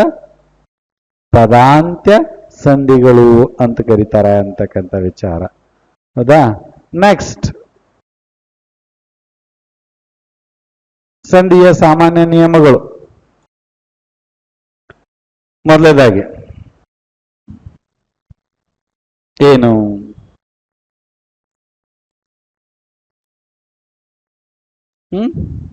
ಏನ್ ಹೇಳ್ತದ? ಅರ್ಥಕ್ಕೆ ಚ್ಯುತಿ ಬರುವಂತಿದ್ದರೆ ಸಂಧಿ ಕಾರ್ಯ ಮಾಡುವಂತಿಲ್ಲ. ಅರ್ಥಕ್ಕೇನಾದ್ರೂ ಇಲ್ಲಿ ತೊಂದರೆ ಆಗ್ತಾ ಇದ್ರೆ ಸಂಧಿ ಕಾರ್ಯ ಮಾಡುವಂತಿಲ್ಲ. ಎರಡನೇದು, ಅಸಹ್ಯ ಅರ್ಥ ಹುಟ್ಟುವಂತಿದ್ರೆ, ನಾವು ಸಂಧಿ ಮಾಡಿದಾಗ ಅದನ್ನು ಕೇಳಲಿಕ್ಕೆ ಕರ್ಕಶ ಅಥವಾ ಅಸಹ್ಯ ಅರ್ಥ ಹುಡ್ತಾ ಇದ್ರೆ ಸಂಧಿ ಕಾರ್ಯ ಮಾಡುವಂತಿಲ್ಲ. ಶ್ರುತಿ ಕಟುತ್ವ, ಮಾತಾಡಕ್ ಇಲ್ಲಿ ಬರದೇ ಇದ್ರೆ, ಅದಾ ಇರ್ವರ್ ರಾಮರ್ ಅಂತ ಬರ್ತೈತೆ. ಅದು ಕುಡಿಸಿದ್ರು ನಮ್ಗದು ಅಷ್ಟು ಸಮಂಜಸ ಅನ್ಸುದಿಲ್ಲ ಅದು. ಸೊ ಹಿಂಗಾಗಿ ಅರ್ಥ ಏಕಾಶ್ರಯ ಪದಗಳನ್ನು ಹಂಗಂದ್ರೆ ಹಿಂಗ, ಹಿಂಗಂದ್ರೆ ಹಂಗ ಅಂತಿರ್ತಾವಲ್ಲ ಪದಗಳು. ಸತಿ ಸಾವಿತ್ರಿ, ಸತಿ ಬೇರೆ ಅಲ್ಲ, ಸಾವಿತ್ರಿ ಬೇರೆ ಅಲ್ಲ. ಸತಿನ ಸಾವಿತ್ರಿ, ಸಾವಿತ್ರಿನ ಸತಿ. ಅರ್ಥ ಏಕಾಶ್ರಯ ಪದ. ಸತ್ಯ ಹರಿಶ್ಚಂದ್ರ, ದಾನಶೂರ್ ಕರ್ಣ. ಹೌದಿಲ್ಲ? ಸೊ ಇಲ್ಲಿ ಬಿಡಕ ಸತ್ಯ ಅಂದ್ರನ ಹರಿಶ್ಚಂದ್ರ, ಹರಿಶ್ಚಂದ್ರ ಅಂದ್ರೆ ಸತ್ಯ. ಅರ್ಥ ಏಕಾಶ್ರಯ ಪದ ಅಂತವನ್ನ ಸಂಧಿ ನಿಯಮಕ್ಕೆ ಒಳಪಡಿಸಕ್ ಬರಂಗಿಲ್ಲ. ಇನ್ನ ಸಂಧಿ ದೋಷ, ಪ್ರಕೃತಿ ಭಾವ ಇರಬಾರ್ದು. ಪ್ರಕೃತಿ ಭಾವ ಅಂದ್ರೆ ಆಸ್ ಇಟ್ ಈಸ್, ಏನೂ ಕ್ರಿಯೆ ಆಗದಂಗ ಹಂಗ ತಂದಿಟ್ರೆ ಅದನ್ನೇನಂಗಿಲ್ಲ, ಸಂಧಿ ಅನ್ನಂಗಿಲ್ಲ. ಪ್ರಕೃತಿ ಆಗಲ್ಲಿ ಬಂತಲ್ಲ, ಪರ್ವತವನ್ನು ಪ್ಲಸ್ ಏರಿ, ದೋಷ ಅದ, ಸಂಧಿ ದೋಷ. ಆದ್ರೆ ಸಂಧಿ ಬಿಡುಗಡೆ ಮಾಡಬಹುದು ನಾವು ಅದನ್ನು, ಬಟ್ ಅದು ಸಂಧಿ ದೋಷ. ಅದು ಯಾಕ? ಪೂರ್ವೋತ್ತರ ಪದಗಳು ಎರಡು ಸಂಧಿ ಪದದಾಗದ. ಪರ್ವತವನ್ನೇರಿ ಆತದು, ಹೌದಿಲ್ಲ? ಪರ್ವತವನ್ನು ಪ್ಲಸ್ ಏರಿ, ಅಲ್ಲಿ ಹೂ ಬಂತು, ಇಲ್ಲಿ ಎ ಬಂತು, ಎರಡೂ ಸೇರಿಸಿ. ಹೌದಾ? ಸೊ ಒಂದು ಸನ್ನಿವೇಶಕ್ಕೆ ನಾವು ಗಮನಿಸ್ತಾ ಇದ್ದೀವಿ ಪರ್ವತವನ್ನೇರಿ ಅನ್ನುವಂಥ ವಿಚಾರಗಳು. ಈ ರೀತಿ ಇದ್ರೆ ಅದ್ರ ಪ್ರಕೃತಿ ಭಾವ. ಹೊಸ ಅಂಗಿ, ಹೊಸ ಅಂಗಿ ಅನ್ನಕ್ ಬರಂಗಿಲ್ಲ. ಹೊಸ ಅಂಗಿ, ಹೊಸ ಅಂಗಿ ಅನ್ನಕ್ ಬರಂಗಿಲ್ಲ. ಅದ್ ಮುಂದೆ ಒಂದೈತಿ ಆಗ್ಬೇಕ್ರಿ ಸರ್, ಅದನ್ನ ಸವರ್ಣ ದೀರ್ಘ ಸಂಧಿ ಅಂತಾರ್ರಿ ಅದ್ ನಾವ್ ಅನ್ನಕ್ ಬರಂಗಿಲ್ಲ. ಹೊಸ ಅಂಗಿ ಅಂದ್ರೆ ಅರ್ಥ ಕೆಡ್ತೈತಿ. ಹೊಸ ಅಂಗಿ ಎಲ್ಲಿ ಹೋದ್ರೆ ಹಂಗ ಬಳಕೆ ಆಕತ್ತದ. ಹೌದಾ? ಇನ್ನ ಕೆಲವು ಅನುಕರಣಾವಯಗಳು ಬರ್ತಾವ. ಕರ ಎಂದು, ಕರ್ಕರ ಎಂದು ಅನ್ನಕ್ ಬರಂಗಿಲ್ಲ. ಕರ ಎಂದು ಎಲ್ಲಿದ್ರು ಅದನ್ನ ಬಿಡಿಸಿ ಓದ್ಬೇಕು ನಾವು. ಕರ ಎಂದು, ಕರ ಎಂದು ಅಂತೇಳಿ. ಕರ್ಕರ ಎಂದು ಅಂತ ಕುಡಿಸಿ ಓದಕ್ ಬರಂಗಿಲ್ಲ, ಅದು ಅರ್ಥ ಕೆಡ್ತೈತಿ. ಹೌದಾ? ಸೊ ಅಂತವುಗಳನ್ನ ಸಂಧಿ ದೋಷ ಅಂತ ಕರೀತಾರೆ. ಅದಕ್ಕೆ ಪ್ರಕೃತಿ ಭಾವ ಆಸ್ ಇಟ್ ಈಸ್ ಇರೋದಕ್ಕ ಪ್ರಕೃತಿ ಭಾವ, ಅದು ಇರಬಾರ್ದು ಅಂತ ಹೇಳ್ತಾರೆ. ಸೊ ಇವು 5 ಏನಪ್ಪಾ ಅಂದ್ರೆ ಜನರಲ್ ನಿಯಮಗಳು ಅಂತಕ್ಕಂಥ ವಿವರಗಳು ಬರ್ತಾವ ಅಂತಕ್ಕಂಥದ್ದು. ಮತ್ತಿನ್ನ ಸಂಧಿ ಮೂಲ ಪ್ರಕಾರಗಳು ಬಂದಾಗ ಈಗ ಆಲ್ರೆಡಿ ಕನ್ನಡ ಸಂಧಿಗಳು ಮತ್ತು ಸಂಸ್ಕೃತ ಸಂಧಿಗಳು ಅಂತ ನೋಡ್ತಾ ಇದ್ದೀವಿ ಅಂತಕ್ಕಂಥ ವಿಚಾರ. ಕನ್ನಡ ಸಂಧಿ ಅಂದ್ರೆ ಕನ್ನಡ ಪದ ಪ್ಲಸ್ ಕನ್ನಡ ಪದ, ಕನ್ನಡ ಪದ ಪ್ಲಸ್ ಸಂಸ್ಕೃತ ಪದ, ಕನ್ನಡ ಪದ ಪ್ಲಸ್ ಕನ್ನಡ ಪ್ರತ್ಯಯ. ಯಾವ್ದ್ರಾಗ ಒಂದು ಕನ್ನಡ ಇದ್ರು ಅದು ಕನ್ನಡ ಸಂಧಿನ. ಆ ಕಡೆ ಈ ಕಡೆದ್ರೊಳಗೆ ಯಾವ್ದ್ರಾಗೂ ಒಂದು ಪದ ಪ್ಲಸ್ ಪ್ರತ್ಯಯ, ಪದ ಪ್ಲಸ್ ಪದ ಎರಡು ಸೇರಿ ಸಂಧಿ ಅಕ್ಕಾವ್. ಹೌದಿಲ್ಲ? ಸೊ ಈ ಪೂರ್ವೋತ್ತರಗಳಲ್ಲಿ ಯಾವ್ದಾದ್ರು ಒಂದು ಕನ್ನಡ ಇತ್ತಂದ್ರೆ ಅದು ಕನ್ನಡ ಸಂಧಿ. ಪೂರ್ವೋತ್ತರಗಳು ಎರಡೂ ಸಂಸ್ಕೃತ ಇದ್ರೆ ಅದು ಸಂಸ್ಕೃತ. ಮನೆ ಪ್ಲಸ್ ಅನ್ನು ಇದು ಕನ್ನಡ ಸಂಧಿ. ಅದ ಮಳೆ ಪ್ಲಸ್ ಕಾಲ ಇದು ಕನ್ನಡ ಸಂಧಿ. ಅದು ಯಾವ ಸಂಧಿ ಆಕೈತೆ ಅಂತ ಆಮೇಲೆ ನೋಡೋಣ ಅಂತ. ಸೊ ಕನ್ನಡ ಸಂಧಿ. ಆದ್ರೆ ಸುರ ಪ್ಲಸ್ ಅಸುರ, ಸುರಾಸುರ, ಆ ಕಡೆ ಈ ಕಡೆ ಎರಡು ಸಂಸ್ಕೃತ ನಾವು. ಸೊ ಅದನ್ನ ಸಂಸ್ಕೃತ ಸಂಧಿ ಅಂತ ಕರಿತೀವಿ. ದೇವ ಪ್ಲಸ್ ಆಲಯ ದೇವಾಲಯ, ಸೂರ್ಯ ಪ್ಲಸ್ ಉದಯ ಸೂರ್ಯೋದಯ, ಇವೆಲ್ಲ ಸಂಸ್ಕೃತ. ಹಾಗಾಗಿ ಅವನ್ನ ಸಂಸ್ಕೃತ ಸಂಧಿ ಅಂತ ಕರಿತೀವಿ. ಮತ್ತೆ ಎರಡು ಸ್ವರಗಳ ನಡುವೆ ಸಂಧಿ ಏರ್ಪಟ್ರೆ ಸ್ವರ ಸಂಧಿ. ಎರಡು ಸ್ವರಗಳ ನಡುವೆ ಸಂಧಿ ಏರ್ಪಟ್ರೆ ಸ್ವರ ಸಂಧಿ. ಆಮೇಲೆ ವ್ಯಂಜನಗಳ ನಡುವೆ ಸಂಧಿ ಏರ್ಪಟ್ರೆ ವ್ಯಂಜನ ಸಂಧಿ. ಹೌದಾ? ಉದಾಹರಣೆಗಾಗಿ ಇಲ್ಲಿ ಸ್ವರಗಳು ಅಂತ ಬಂದಾಗ ಆಗಲೇ ಹೇಳಿದೆ, ದೇವ ಪ್ಲಸ್ ಆಲಯ, ಅದ್ ಮುಂದೆ ಆ ಒಂದು ಆನ ಏನಕತಿ ಅಲ್ಲಿ ಪರವಾಗಿ ಬರ್ತತಿ ಅಥವಾ ಆದೇಶವಾಗಿ ಬರ್ತತಿ ಅಂತಕ್ಕಂಥ ವಿಚಾರಗಳು. ಇದು ಸವರ್ಣ ಸ್ವರಗಳ ನಡುವಿನ ಒಂದು ಪ್ರಕ್ರಿಯೆ ಆಗಿದೆ. ಸೊ ಹಂಗಾಗಿ ಇದು ಸ್ವರ ಸಂಧಿ. ಇನ್ನು ವ್ಯಂಜನ ಸಂಧಿ ಅಂದ್ರೆ ಮಳೆ ಪ್ಲಸ್ ಕಾಲ ಅಂತ ಹೇಳಿದೆ. ಅದಾ ಉತ್ತರ ಪದದ ಅದಿಯಲ್ಲಿ ಕ ಬಂದದ, ಅದಕ್ಕೆ ಗ ಆದೇಶವಾಗಿ ಬಂದ್ರೆ ಅದು ಗದವಾದೇಶ ಸಂಧಿ ಆಗತ್ತೆ. ಮಳೆ ಗಾಲ ಆತ್. ಹೌದಾ? ವ್ಯಂಜನಗಳ ನಡುವಿನ ಒಂದು ಪ್ರಕ್ರಿಯೆ ನಡೀತಲ್ಲಿ ಅದನ್ನ ವ್ಯಂಜನ ಸಂಧಿ ಅಂತ ಕರೆದ್ವಿ ಅಂತಕ್ಕಂಥ ವಿಚಾರ. ಸೊ ಈ ರೀತಿಯಾಗಿ ನಾವೇನ್ ಮಾಡ್ತಾ ಇದ್ದೀವಿ, ಸಂಧಿಗಳಲ್ಲಿ ಒಂದು ಮೂಲ ಪ್ರಕಾರಗಳನ್ನ ನೋಡ್ತಾ ಇದ್ದೀವಿ. ಇದೇನ್ ಮೇಲೆ ಹೋಗತ್ತಿಲ್ಲ. ನೆಕ್ಸ್ಟ್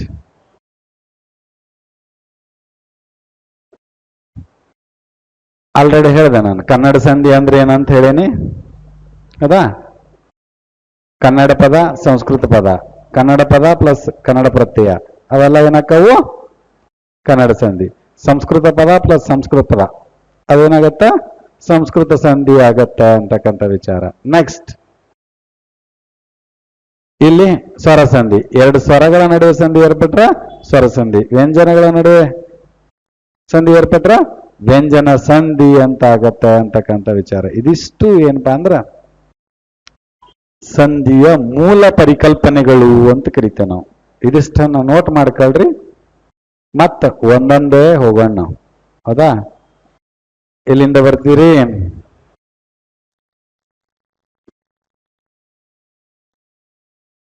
ಸಂಧಿಗಳು.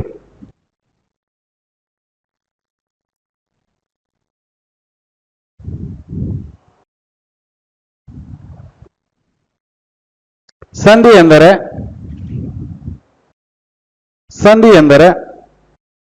ಕೂಡುವಿಕೆ ಎಂದರ್ಥ. ಕೂಡುವಿಕೆ ಎಂದರ್ಥ.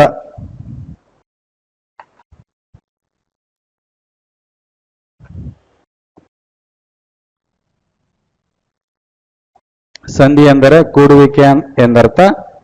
ಎರಡು ಅಕ್ಷರಗಳು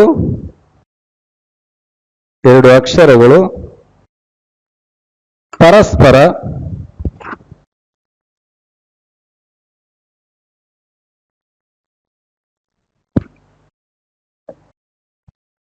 ಕಾಲ ವಿಳಂಬವಿಲ್ಲದೆ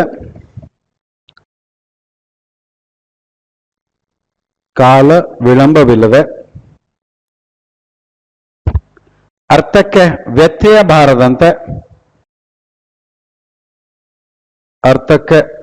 ವ್ಯತ್ಯಯ ಬಾರದಂತೆ ಸೇರುವುದಕ್ಕೆ ಸಂಧಿ ಎನ್ನುವರು.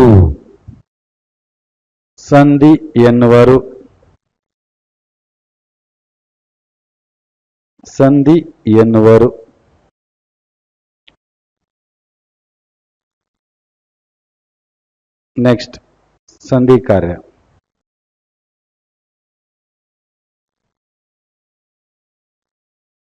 ಟೈಟಲ್ ಹಾಕೋರಿ, ಸಂಧಿ ಕಾರ್ಯ.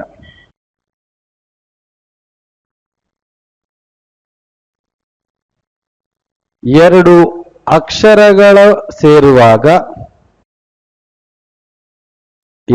ಅಕ್ಷರಗಳು ಸೇರುವಾಗ ಆಗುವ ಬದಲಾವಣೆಯೇ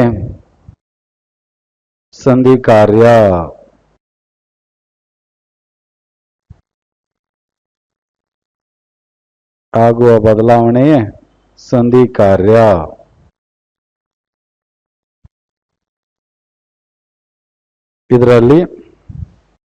ಇದರಲ್ಲಿ ಮೊದಲನೇ ಘಟಕಕ್ಕೆ ಪೂರ್ವಪದ ಎಂತಲೂ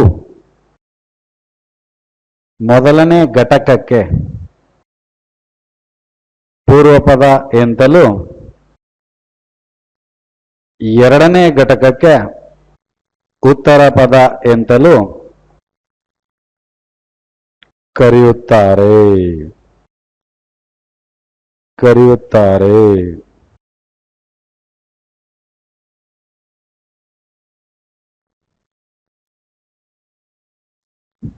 ನೆಕ್ಸ್ಟ್,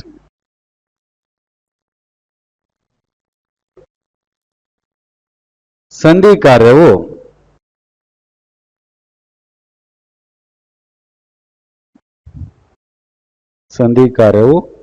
ಪೂರ್ವ ಪದದ ಕೊನೆಯ ಅಕ್ಷರ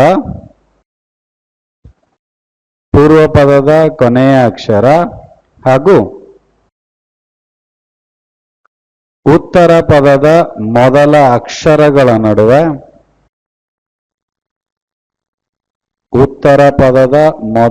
ಅಕ್ಷರಗಳ ನಡುವೆ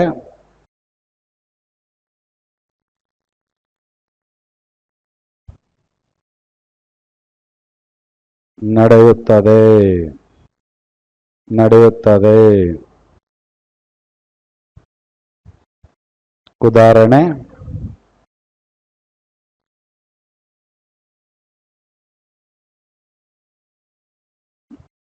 ಉದಾಹರಣೆ,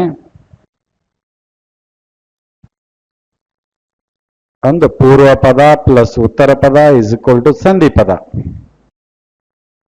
ಪೂರ್ವ ಪದ ಪ್ಲಸ್ ಉತ್ತರ ಪದ ಇಸ್ ಈಕ್ವಲ್ ಟು ಸಂಧಿ ಪದ.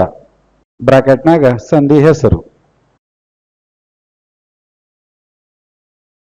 ಬೋರ್ಡ್ ಮೇಲೆ ಇರುವಂತವು ಬರಿಬಹುದು.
ಆಯ್ತಾ? ಸಬ್ ಟೈಟಲ್ ಹಾಕೋರಿ. ಸಂಧಿ ಕಾರ್ಯಗಳು.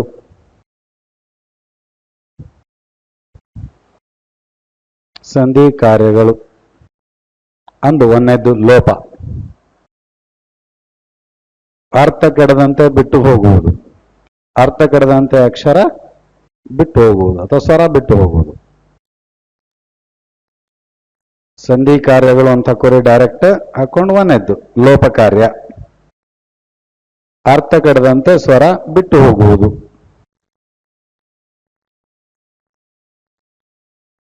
ಪ್ರಶ್ನೆ ಇದೆ. ಅದೇ ನಾವು ಸಂಧಿ ಅಂತ ಅಷ್ಟೇ ಅನ್ಕೊಂಡಿರ್ತೀವಿ, ಕನ್ಫ್ಯೂಷನ್ ಆಗ್ತಿರ್ತೀವಿ. ಬಟ್ ಮೂಲ ಪರಿಕಲ್ಪನೆ ಅಧ್ಯಯನ ಮಾಡಿದಾಗ ನಮಗೆ ನಾಲೆಜ್ ಬರ್ತೈತಿ. ನಾವು ಹೈಸ್ಕೂಲ್ನಲ್ಲಿ ಕಲಿಯೋದಕ್ಕೂ ಮತ್ತು ಈ ಕಡೆ ಸ್ಪರ್ಧಾತ್ಮಕ ಜಗತ್ತಿನಲ್ಲಿ ಕಲಿಯೋದಕ್ಕೂ ಬೇರೆ ವ್ಯತ್ಯಾಸ ಐತಿ. ಎಲ್ಲವನ್ನ ಅಧ್ಯಯನ ಮಾಡಬೇಕು ನಾವು. ಲೋಪ ಕಾರ್ಯ ಅರ್ಥ ಕೆಡದಂತೆ ಸ್ವರ ಬಿಟ್ಟು ಹೋಗುವುದು. ಇನ್ನು ಆಗಮ ಕಾರ್ಯ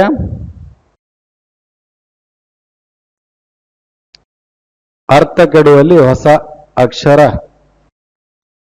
ಬರುವುದು. ಅರ್ಥ ಕೆಡುವಲ್ಲಿ ಹೊಸ ಅಕ್ಷರ ಬರುವುದು.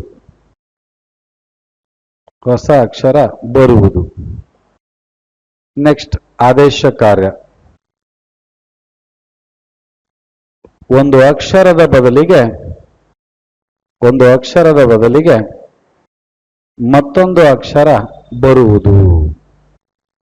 ಮತ್ತೊಂದು ಅಕ್ಷರ ಬರುವುದು.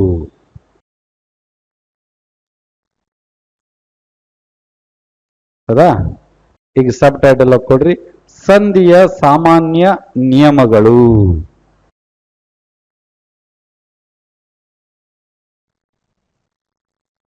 ಸಂಧಿಯ ಸಾಮಾನ್ಯ ನಿಯಮಗಳು.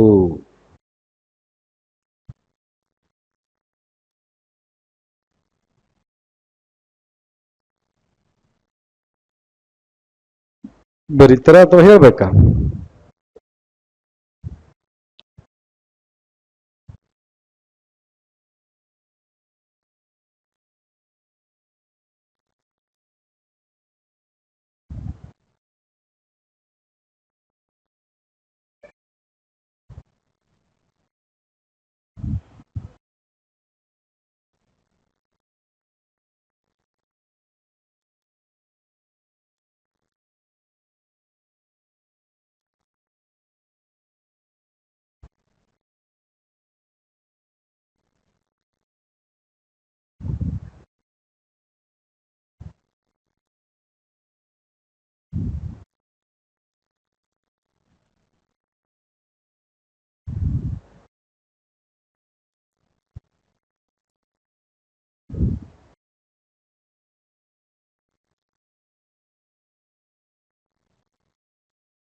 ಎಸ್, ಕಂಪ್ಲೀಟ್ ಆಯ್ತಾ?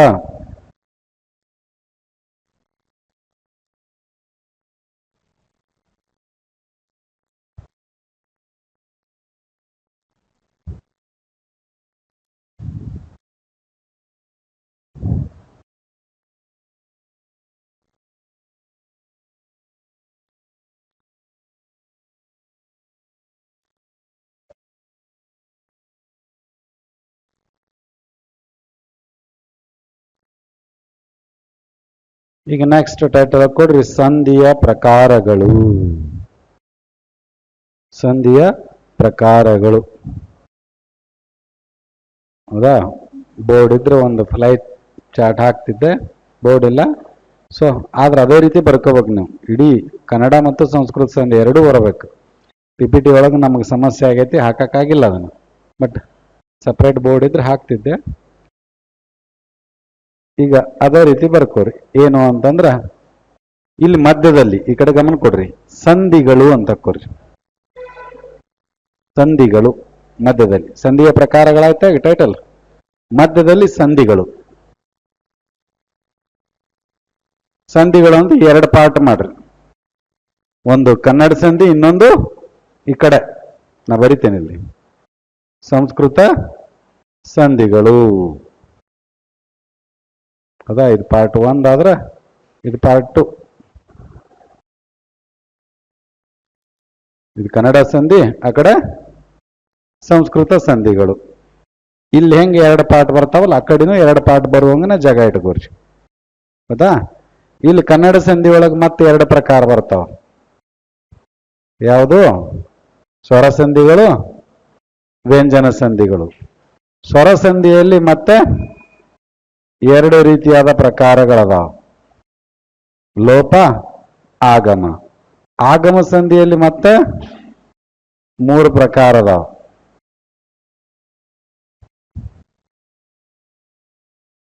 ವ್ಯಂಜನ ಸಂಧಿಯಲ್ಲಿ ಆದೇಶ ಸಂಧಿ ಒಂದ, ಅದ್ರಾಗ ಮತ್ತೆ 3 ಪ್ರಕಾರ. ಯಾವುವು?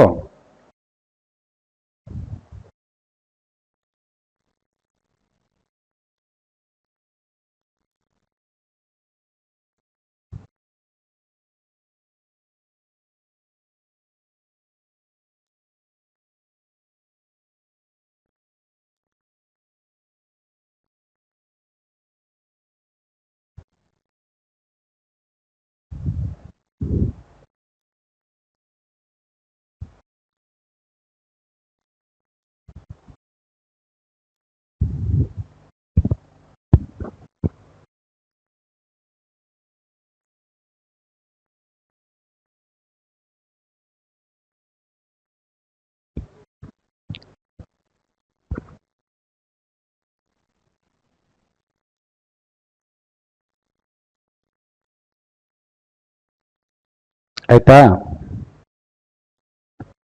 ಆಯ್ತಂದ್ರೆ ಹೇಳ್ರಿ, ನಾನು ಸಂಸ್ಕೃತ ಹೇಳ್ತೇನೆ. ಆ ಕಡೆ ಸಂಸ್ಕೃತನೂ ಬರ್ಕೊಂಡ್ಬಿಡ್ರಿ ಇಲ್ಲೇ.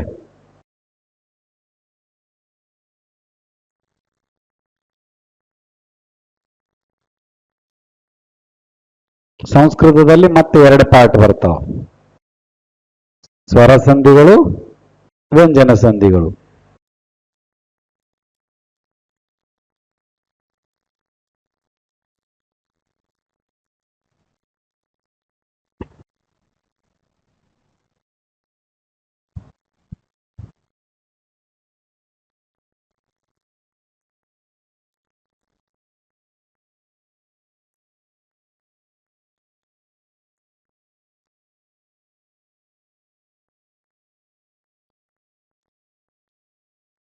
ಸಂಸ್ಕೃತ ಸ್ವರ ಸಂಧಿಗಳಲ್ಲಿ ಸವರ್ಣ ದೀರ್ಘ ಸಂಧಿ ಒಂದನೇದ್ದು. 4 ಸಂಧಿ ಬರ್ತಾವು. ಸವರ್ಣ ದೀರ್ಘ ಸಂಧಿ ಅದಾ. ಇಲ್ಲಿ ಸಂಸ್ಕೃತ ಸಂಧಿ ಬರ್ಕೊಂಡ್ರೆ ಇದ್ರಾಗ ಸ್ವರ ಮತ್ತು ವ್ಯಂಜನ ಸಂಧಿ ಅಂತ ಮಾಡ್ಕೋರಿ. ಇದ್ರಾಗ ಮತ್ 4, ಇದ್ರಾಗ ಮತ್ 4. ಹೌದಾ? ಈ ಸ್ವರ ಸಂಧಿ ಒಳಗೆ ಮೊದಲದ್ದು ಯಾವುದು? ಸವರ್ಣ ದೀರ್ಘ ಸಂಧಿ. ಎರಡನೇದ್ದು ಗುಣಸಂಧಿ. ಎರಡನೇದ್ದು ಗುಣಸಂಧಿ. ಮೂರನೇದ್ದು ವೃದ್ಧಿ ಸಂಧಿ. ವೃದ್ಧಿ ಸಂಧಿ. ನಾಲ್ಕನೇದ್ದು ಎಣ್ ಸಂಧಿ. ಎಣ್ ಸಂಧಿ. ಈ ಕಡೆ ಸಂಸ್ಕೃತ ವ್ಯಂಜನ ಸಂಧಿ ಒಳಗ ಸವರ್ಣ ದೀರ್ಘ ಸಂಧಿ, ಗುಣಸಂಧಿ, ವೃದ್ಧಿ ಸಂಧಿ, ಎಣ್ ಸಂಧಿ. ಈ ಕಡೆ ವ್ಯಂಜನ ಸಂಧಿ ಒಳಗ ಜಸ್ತ್ವ ಸಂಧಿ. ಜಸ್ತ್ವ. ಎರಡನೇದ್ದು ಚುತ್ವ ಸಂಧಿ. ಮೂರನೇದ್ದು ಅನುನಾಸಿಕ ಸಂಧಿ. ಅನುನಾಸಿಕ ಸಂಧಿ. ಕೊನೆಯದು ವಿಸರ್ಗ ಸಂಧಿ. ಅದು ಸಂಸ್ಕೃತ ವ್ಯಂಜನ ಸಂಧಿ ಹಂಗ ಬೆಳೀತಾ ಹೋಗ್ತೈತೆ ಅದು. ಯಾಕೆ ಸಂಸ್ಕೃತದಲ್ಲಿ ಭಾಳ ಅದಾವ. ನಮ್ಮಲ್ಲಿ ಯಾವ ಹೆಚ್ಚು ಬಳಕೆ ಮಾಡ್ತೇವೆ ಅವನ್ನಷ್ಟ ನೋಡ್ತೀವಿ ನಾವು. ಲಕಾರಾದಿತ್ವ ಸಂಧಿ ಅಂತ ಐತಿ, ಷ್ಟುತ್ವ ಸಂಧಿ ಐತಿ, ಚತ್ವ ಸಂಧಿ ಅಂತ ಅದಾವ. ಅವೆಲ್ಲ ಸಂಸ್ಕೃತ ಒಳಗೆ ಬಳಕೆ ಆಗಾವ. ನಮ್ಮಲ್ಲಿಲ್ಲ. ನಮ್ಮಲ್ಲಿ ಬಳಕೆ ಇರೋ ಎಷ್ಟು ಜಸ್ತ್ವ ಸಂಧಿ, ಚುತ್ವ ಸಂಧಿ, ಅನುನಾಸಿಕ ಸಂಧಿ, ವಿಸರ್ಗ ಸಂಧಿ ಅಂತಕ್ಕಂಥ ವಿಚಾರಗಳು. ಸೊ ಇವಿಷ್ಟು ಸಂಧಿ ನೋಡಿಬಿಟ್ರೆ ಏನಾಗತ್ತ? ಸಂಧಿ ಅನ್ನುವಂಥ ಪರಿಕಲ್ಪನೆ ಮುಗೀತದ ಅಂತಕ್ಕಂಥ ವಿಚಾರ. ಒಂದೊಂದಾಗಿ ಹೋಗೋಣ. ಏನಾತ್ರಿ? ಟೈಮ್ ಆಗೈತಾ?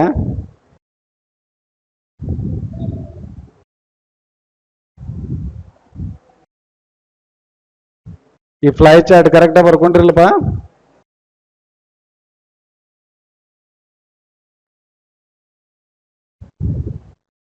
ಇದು ಒಂದೊಂದ್ರಾಗ ಒಂದೊಂದು ರೀತಿ ತಗೊಳ್ತೈತಿ. ಇದು ಒಂದೊಂದು ಸಿಸ್ಟಮ್ ಒಂದೊಂದು ರೀತಿ ಇರ್ತಾವಲ್ಲ. ನಾವು ಚಾರ್ಟ್ ಹಾಕಿದ ಕೂಡಲೇ ಹಿಂದೆ ಮುಂದೆ ಜಿಗಿತದ ಅದು. ಸೊ ಅದಕ್ಕಾಗಿ ಹಾಕುದಿಲ್ಲ ಅದನ್ನು. ಕ್ಲಿಯರ್ ಆಯ್ತಾ? ಈಗ ಕನ್ನಡ ಸಂಧಿ, ಅದರಾಗ ಸ್ವರ ಸಂಧಿ, ವ್ಯಂಜನ ಸಂಧಿ. ಕನ್ನಡ ಸ್ವರ ಸಂಧಿ ಒಳಗ ಲೋಪ ಸಂಧಿ, ಆಗಮ ಸಂಧಿ ಮುಖ್ಯ ಪ್ರಕಾರಗಳು. ಆಗಮ ಸಂಧಿ ಒಳಗ ಯಕಾರಗಮ, ವಕಾರಗಮ, ಲಕಾರ ಆಗಮ.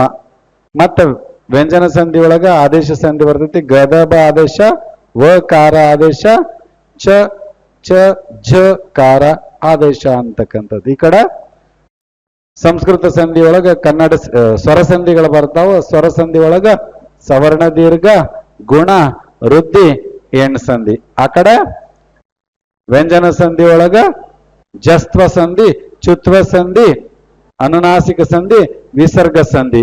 ಈ 2ರ ಕೊನೆಗೆ ಇನ್ನೊಂದು ಸಂಧಿಗಳು ಬರ್ತಾವ. ಯಾವ್ಯಾವ ಹೇಳ್ರಿ? ಇದು ದೋಷ.